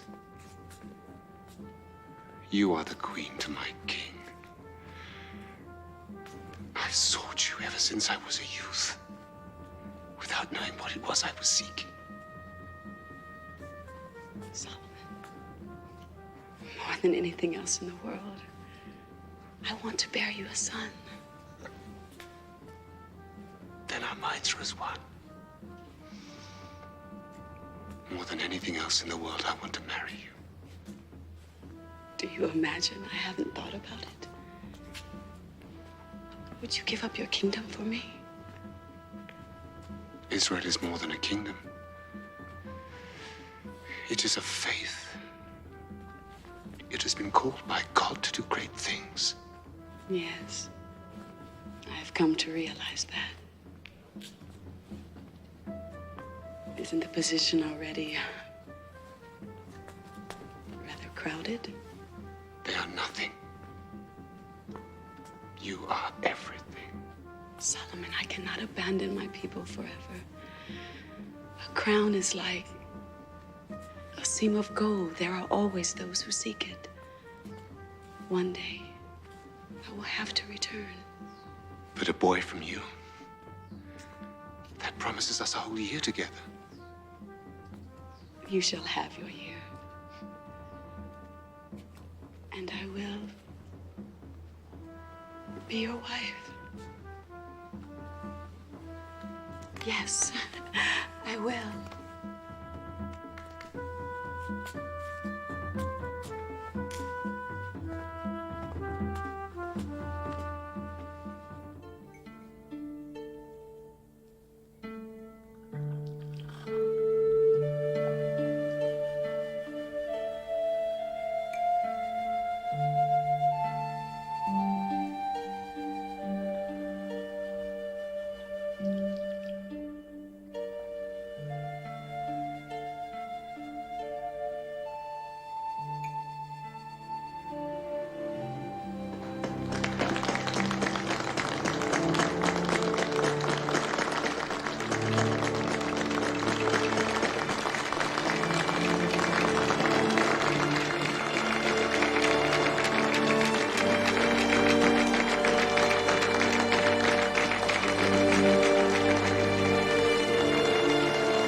Oh, my love. How much better are your kisses than mine?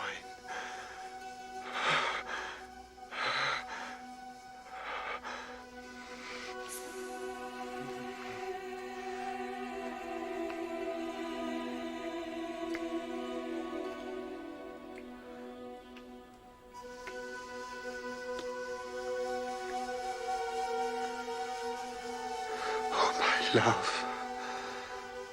Oh, the scent of your body is sweeter than all the spices of the earth.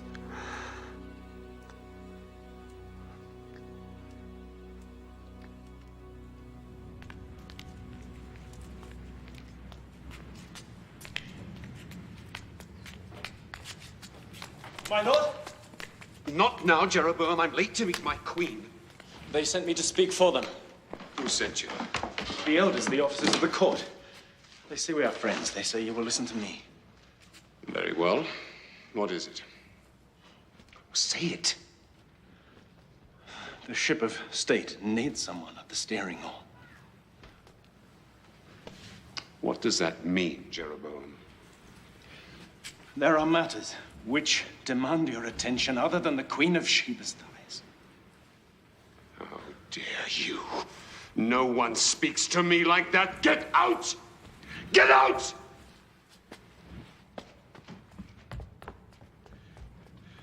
Jeroboam!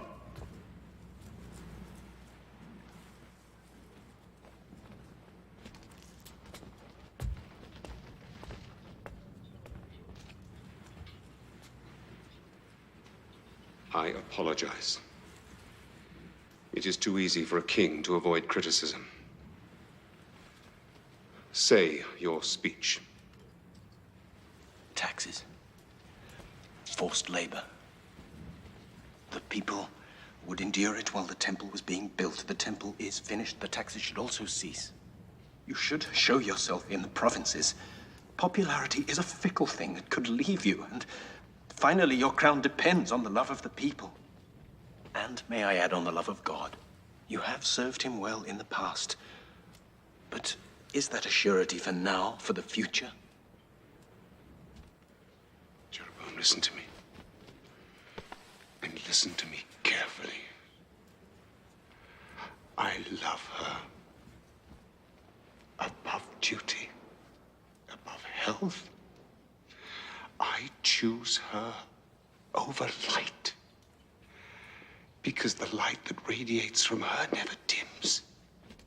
She is my missing arm. No, she's my entire body. She's what I've always wanted without ever knowing my wants. She is the breath of God. Solomon. She's a woman. Exactly.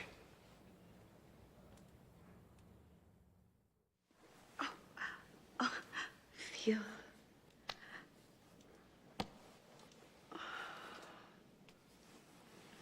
Oh. It's a boy. I am sure the way he kicks. Oh, he will be a great athlete. My love, I had something to ask you, but I'm at a loss for words. You, the wisest of the wise, ask. If it is a boy, I want him to be my heir, king of Israel and Judah. But you have promised it to Rehoboam.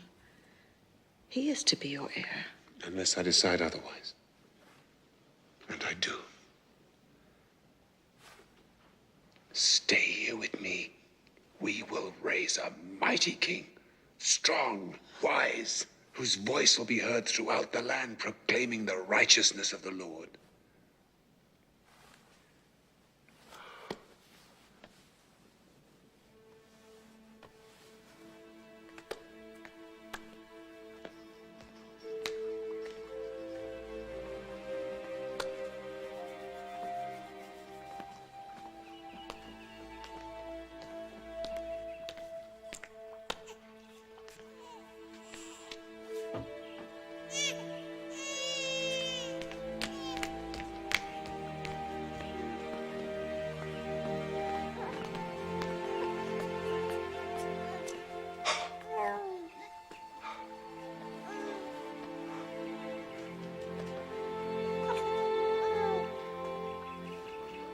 I knew it.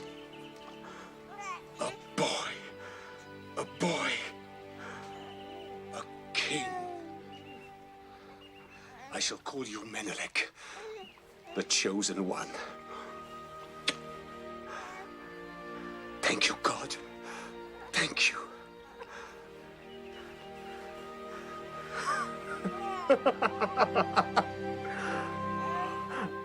No! It is out of the question. It's outrageous that you could even contemplate such an act.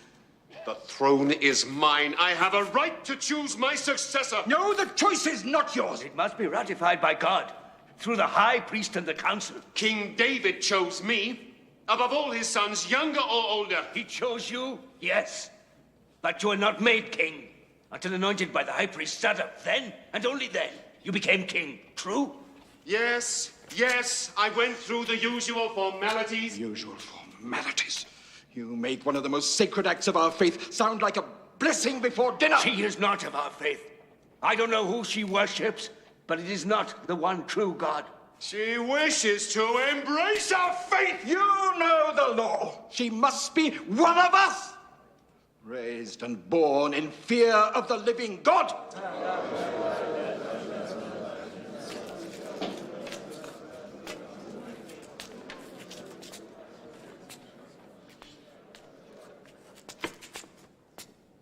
My friend, force your will on this, and you will lose your crown.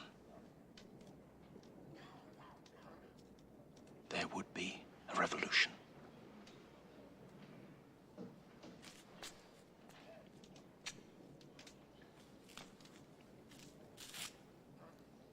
Well,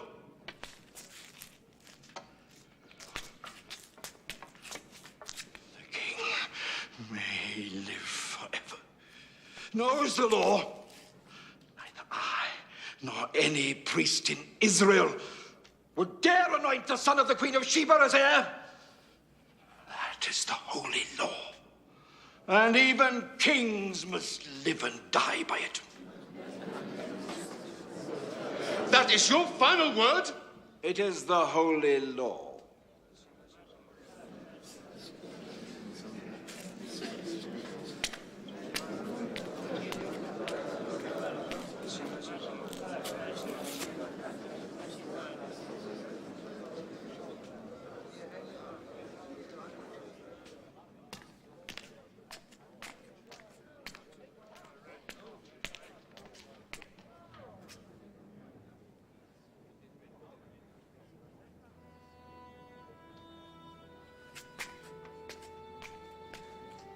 Don't ask. No, please. Please stay. To join your 700 wives? Never. I am the queen of my country. My son is the heir. I've been blinded by my love for you. But now they have let me see. At first I was a curiosity. Now I am a hated stranger. Never hated. You can rule your people, Solomon, but you cannot command them to love me or our son.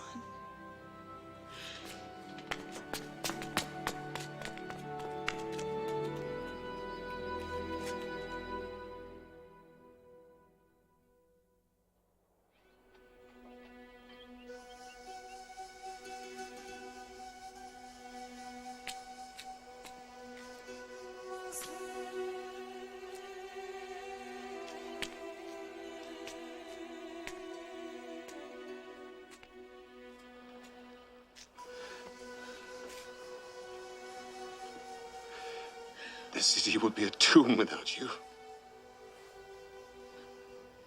It was never possible, Solomon. Never. But I only began to live the day that I saw you on that donkey. I am King Solomon. Who are you? I am the woman who will love you forever.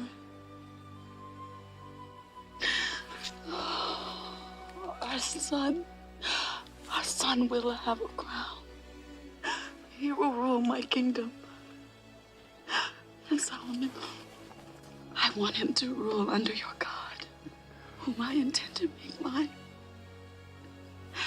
When I leave, I would like to take some men learned in your faith to instruct our son. I will do better than that, since he is to be denied his right to rule here. You and I will build a new Jerusalem, a new Israel in your land. I will send priests, architects, and settlers and soldiers, and riches enough for him to rule in splendor.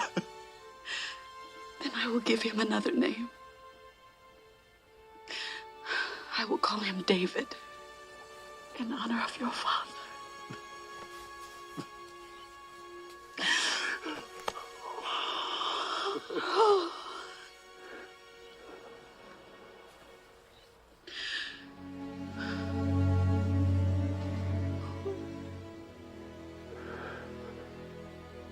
Drop your arms from around me. I cannot. I cannot. You must. You must do this for me or I can never leave. I cannot. You are the king. You must do what God has ordained. You must give your life to your country. You are my life. And Israel is your country. She must come first.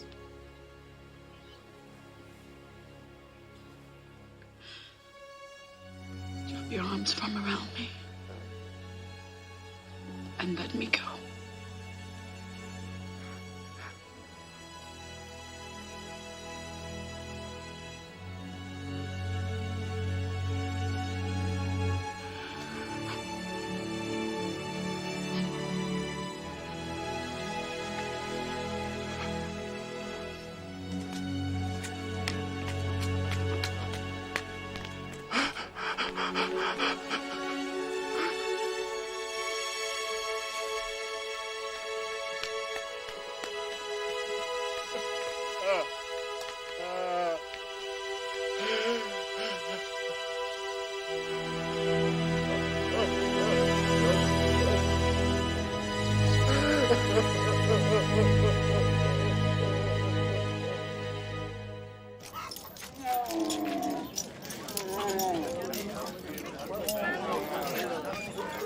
Look at them.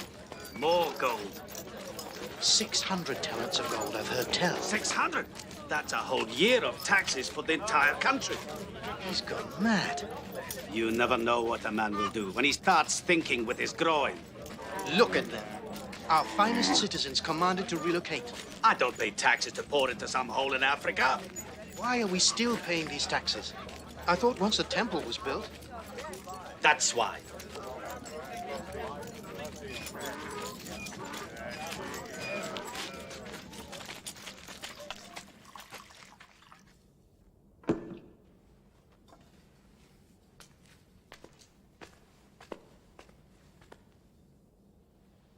What is this?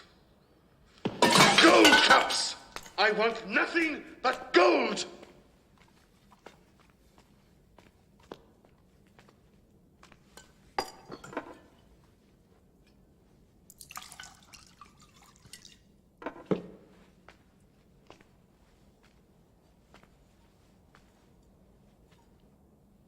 Ah. Gold. Good. Do you know why it is good, Jeroboam? Because one man goes deep into the earth to dig it up. Another man melts it to make it pure. Another shapes it into a cup, and another etches a beautiful design upon it. Why? So the king can have the very best, that is why. All is vanity. Solomon. All things are wearisome, Jeroboam. More than one can express. The eye is not satisfied with the seeing, the ear is not filled with the hearing, yet there is nothing new under the sun. Solomon. I applied my mind to seek and search out wisdom, and it is an unhappy business that God has given human beings for all his vanity. You have acquired much wisdom, Solomon. Much wisdom is much vexation. Those who increase in knowledge increase in sorrow. That is not true. No. I said to myself, come, Solomon, make a test of pleasure. Enjoy yourself. I searched with my mind how to cheer my body so that I might see what it was that mortals should do under heaven in the few days of their lives. Vanity. I made great works. I have great possessions, delights of the flesh. Whatever my eye desires, I did not keep from them. Vanity. Solomon, you are a king to your people. What happens to the fool will also happen to the king. All come from dust to dust, all shall return. Why then do I have to be so wise? Vanity. You gave us the temple, Solomon. The without... temple I must leave to those who come after. Who knows whether they will be wise or foolish? It is not for them, it is for me. Vanity.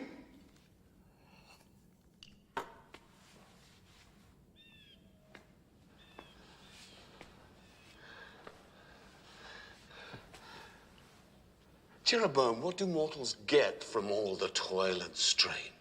All our days are full of pain. Even at night, our minds do not rest. This is also vanity. It is God's will. Oh, God's will.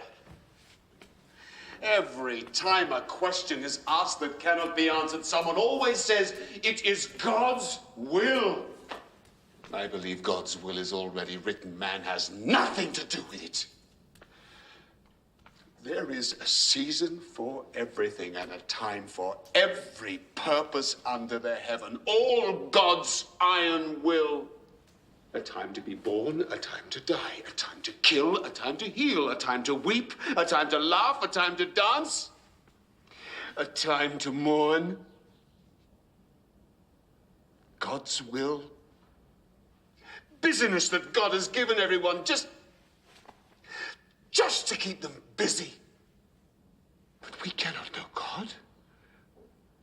We cannot find out what God has done from the beginning to the end. Because what is already has been. And what is to be already is. Vanity is all there is. The more words, the more vanity. The race is not to the swift, nor the battle to the strong, nor bread to the wise, nor riches to the intelligent, but time and chance happen to them all. Mere chance. Believe otherwise is vanity. I believe in God.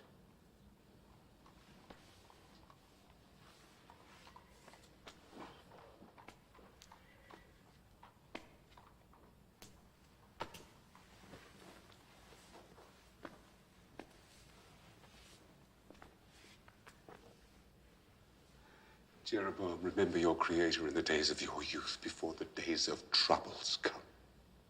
For the years draw near faster than you think what you will say. I have no pleasure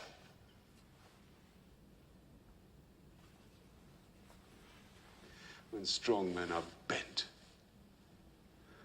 The golden bowl is broken and the breath returns to God who gave it.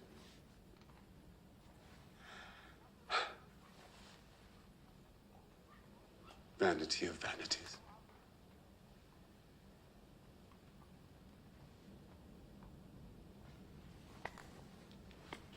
All is vanity.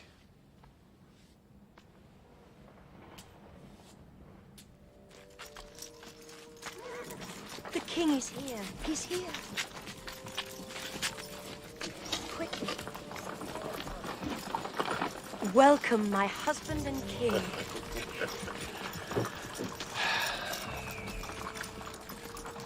Is the great goddess Ashtoreth answering your prayers? She doesn't have to answer our prayers. She grants us children and cares for the spirits of our loved ones in the afterlife. They shine down on us each night. Make an offering to the mother of us all. No. I worship the one true God. Make an offering for the mother of true love and your children. For the love you have shown me.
divided within myself. Solomon is my anointed king, but I worship the true God, and he will be my judge at my life's end. That is why I have come. I have seen with my own eyes our king worshipping this pagan goddess. Oh, Jeroboam, you're not the first to tell us of these things. There's been another ambush. I know. The taxes from Ephraim are all stolen. Probably by the very men who paid those taxes. Zadok men are starving. Their families are starving. They spit the king's name. Oh, Solomon. We must convince him to lift their burden. I will have an audience with him. Meanwhile, keep good watch on him. For his own sake. And for the whole kingdom.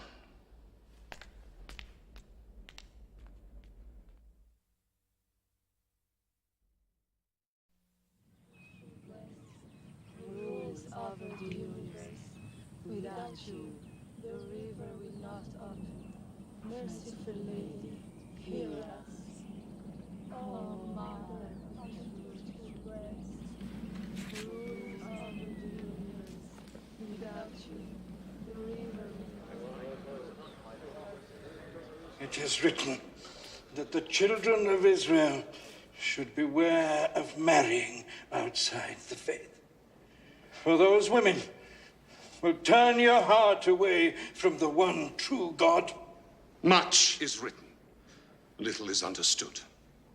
Make sacrifices to gods that all true believers know to be obscene and wicked.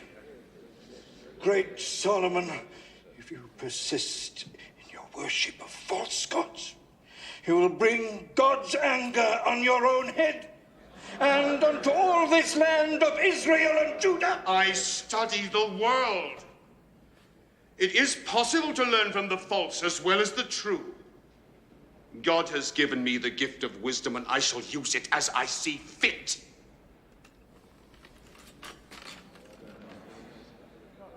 Now you stick to the tasks that God and I have given you, Zadok.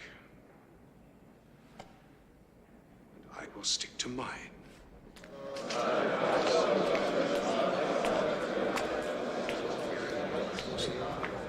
Some righteous fools.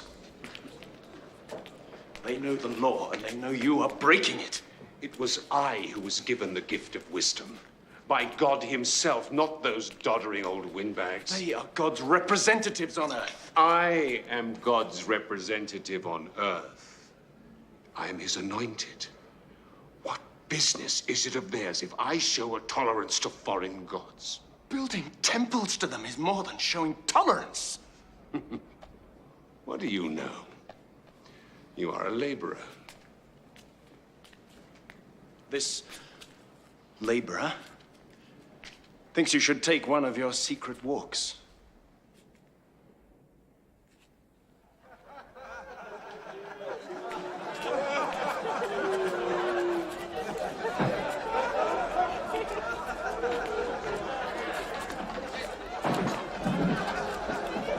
On a hill, not far from my farm. You can see it from my sheep pens and also the Chemosh.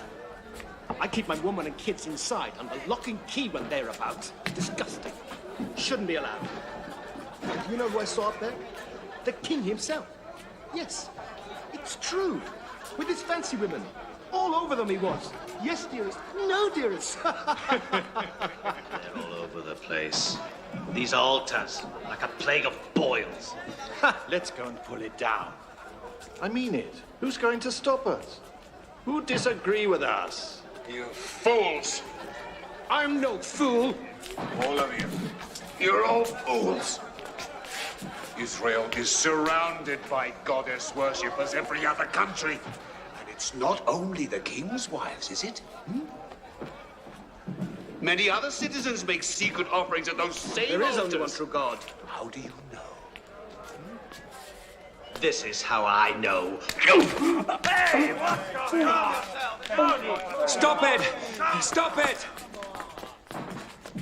He's right, and you know it. Sidon, you caught your wife not 10 days ago, offering up. Yes, and I beat it out of her. She'll never worship false gods again. Hebrews have been worshipping the goddess Asherah for generations. Thou shalt have no other god before me. Get out! Get out! Let's make sure. Let's knock it down. Get out!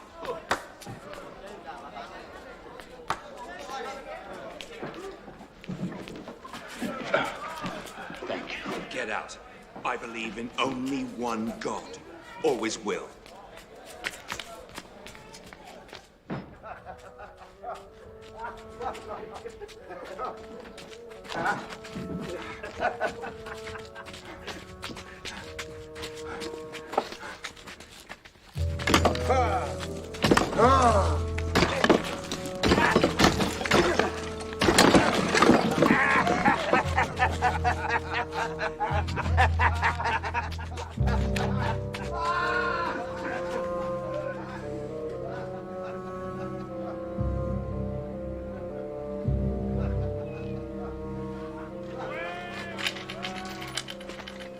I carried nothing. You carry a heavy burden of wrongs against the one true God. Because you have turned against me and not kept covenant with me, I will tear your kingdom from you and give it to your servant. For your father David's sake, while you live, you shall rule, but when you die, I will divide the kingdom. I will give your son one tribe, but the rest will I tear from him. Thus speaks the Lord, your God.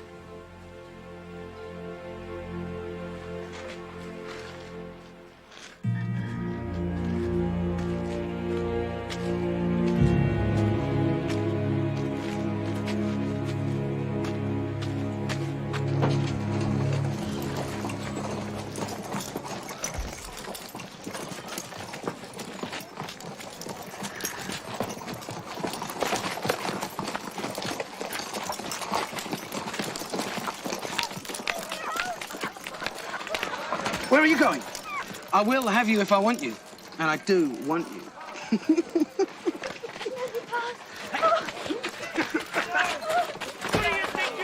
Leave me alone! Do you know who I am? What are you doing? I'm the son of the king, Rehoboam. Leave me alone! Let him go! Let him go!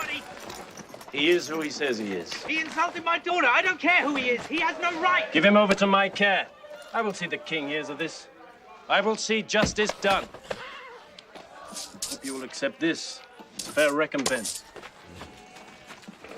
Thank you, my lord. You are generous, but I still think I'm ruler in Leave my it to own me. house. I will see that justice is done.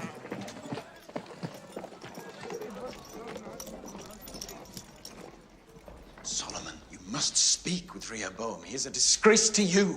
He's young. I was just like him at that age. No. Where you were proud, he is arrogant. Where you were wise, he is opinionated. Where you used your powers for the common good, he abuses them. You cared about the people, he cares only for himself. Oh, every generation thinks their sons and their daughters are worse behaved than they were. It is the way of the world. It isn't our sons and daughters. It's you. You brought the kingdom of Israel and Judah to a pinnacle. We were the envy of the... changed. Everything has changed! You have abandoned God, and God will abandon you. Zadok warned you on his deathbed. The priests have warned you. For all I know, God himself has warned you. And still, the false gods defile our land like the plague.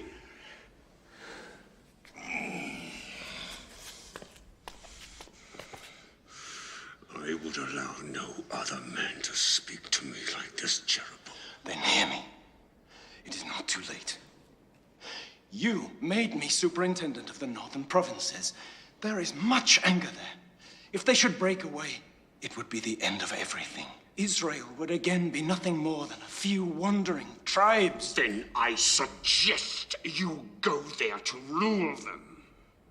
Before I do something I might regret. Go. Go. Yes. I will go. not to the office of your court. And what does this mean, Jeroboam? It means I will not be a part of your heathen ways. I am separating myself from your government as you have separated yourself from the one true God. Rebellion? Is this rebellion from the man I raised from a common laborer? Call it what you like. I cannot follow a king who does not follow his God. I will follow any god I wish. I learn from other gods. And I will rule as my mind and my heart tell me.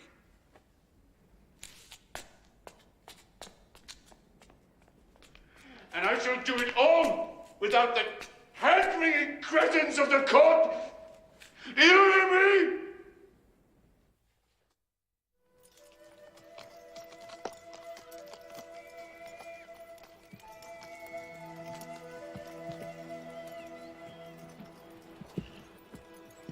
Ah, Jeroboam, come, eat. I've been waiting for you. You know my name? Who are you? Did the king send you? Not the king you mean. I'm Ahijah from Shiloh. I serve our God, as I know you do also. Some say I'm a prophet. And are you? Perhaps. Perhaps I hear God more clearly than most. Oh, I have a message for you.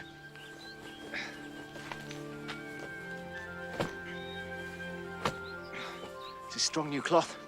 Have you a knife?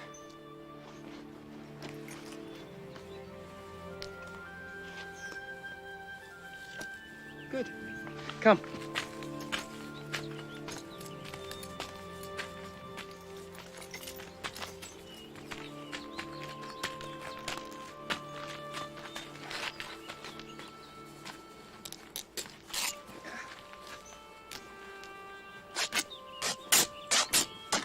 These 12 pieces of my cloak represent the 12 tribes of Israel. This is God's word to you. Solomon has broken his laws and worshipped false gods. You have not. So, thus speaks the God of Israel. He will take the kingdom away from Solomon's son, Rehoboam. Give it to you.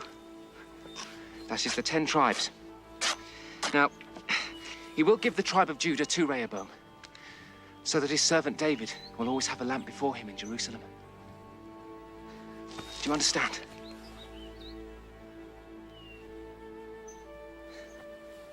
Good.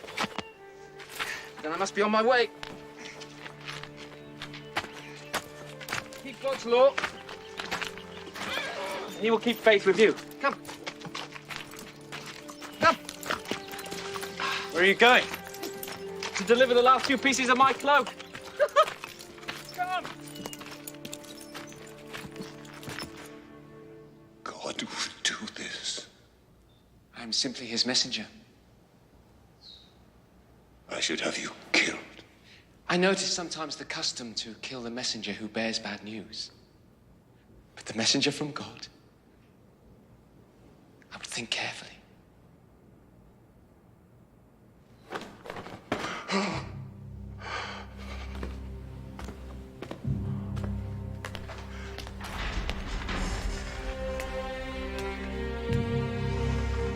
God! God! Start a search. I want Jeroboam found and killed. He must not escape. 1,000 measures of gold to the man who brings me back his body.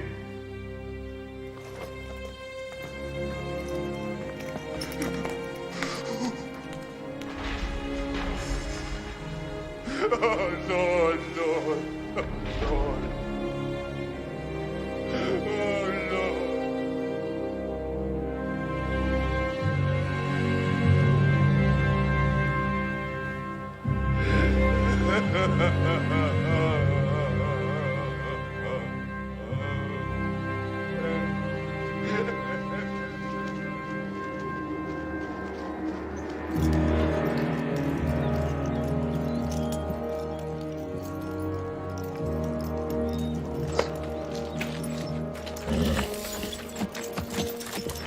A gift from Ahijah the Silonite.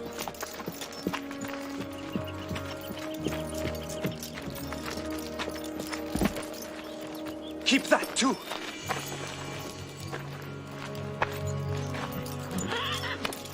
Now ride for Egypt. Your life is in grave danger. Stay there until you hear that Solomon is dead. Ride for your life!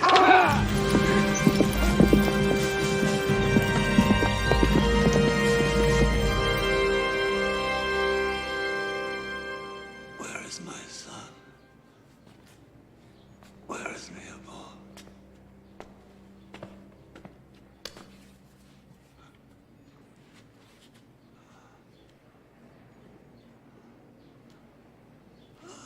Rehoboam, my days draw to an end, and I have been a fool. Listen to me, my son, listen to me. Fear God and keep his commandments. I understand you, Father. Deal wisely with the tribes. Don't worry, Father.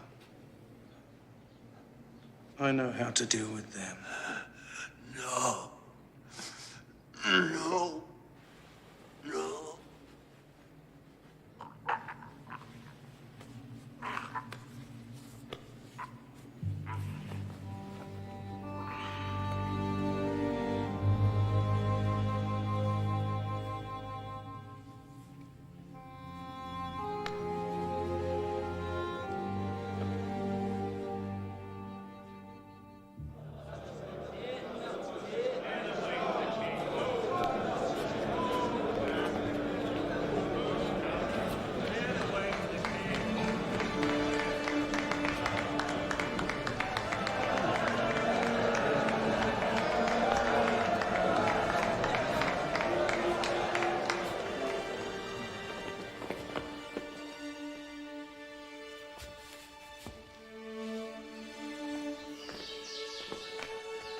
Well, I've come to be anointed as your king. Have you lost your tongues?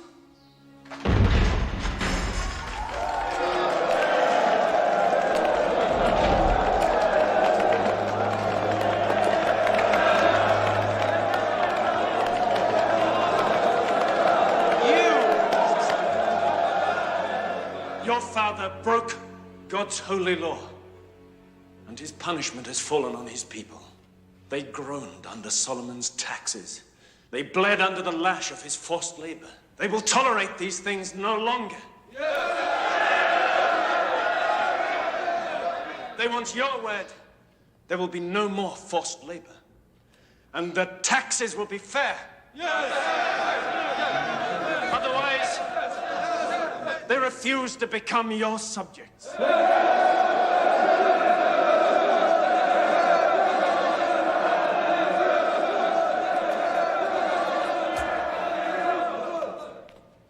They refuse. I will discuss these matters with my council. We meet again in 3 days.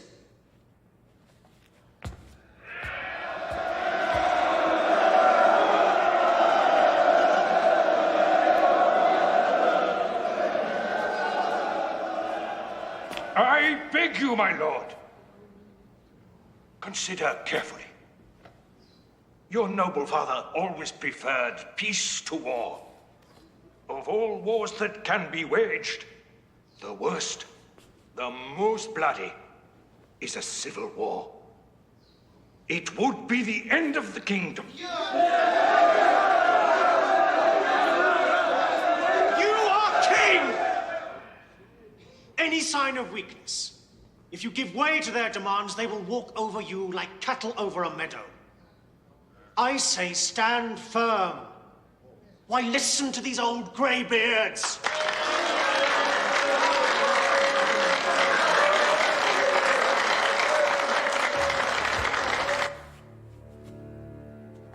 I have heard the young men of Judah. They acknowledge me king. As for you, you thought my father's yoke was heavy? Wait until you feel mine. You thought my father's tax is too high. Mine will crush you. How dare you speak out against your lawful king? My father chastised you with whips. I shall use scorpions. I am your king. This finger is thicker than my father's thigh.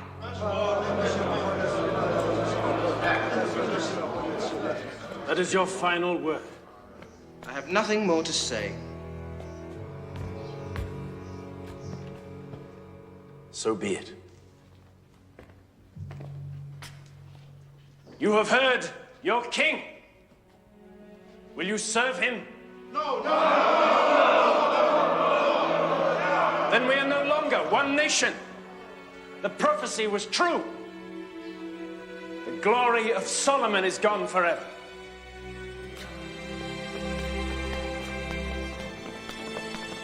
The prophecy was indeed true.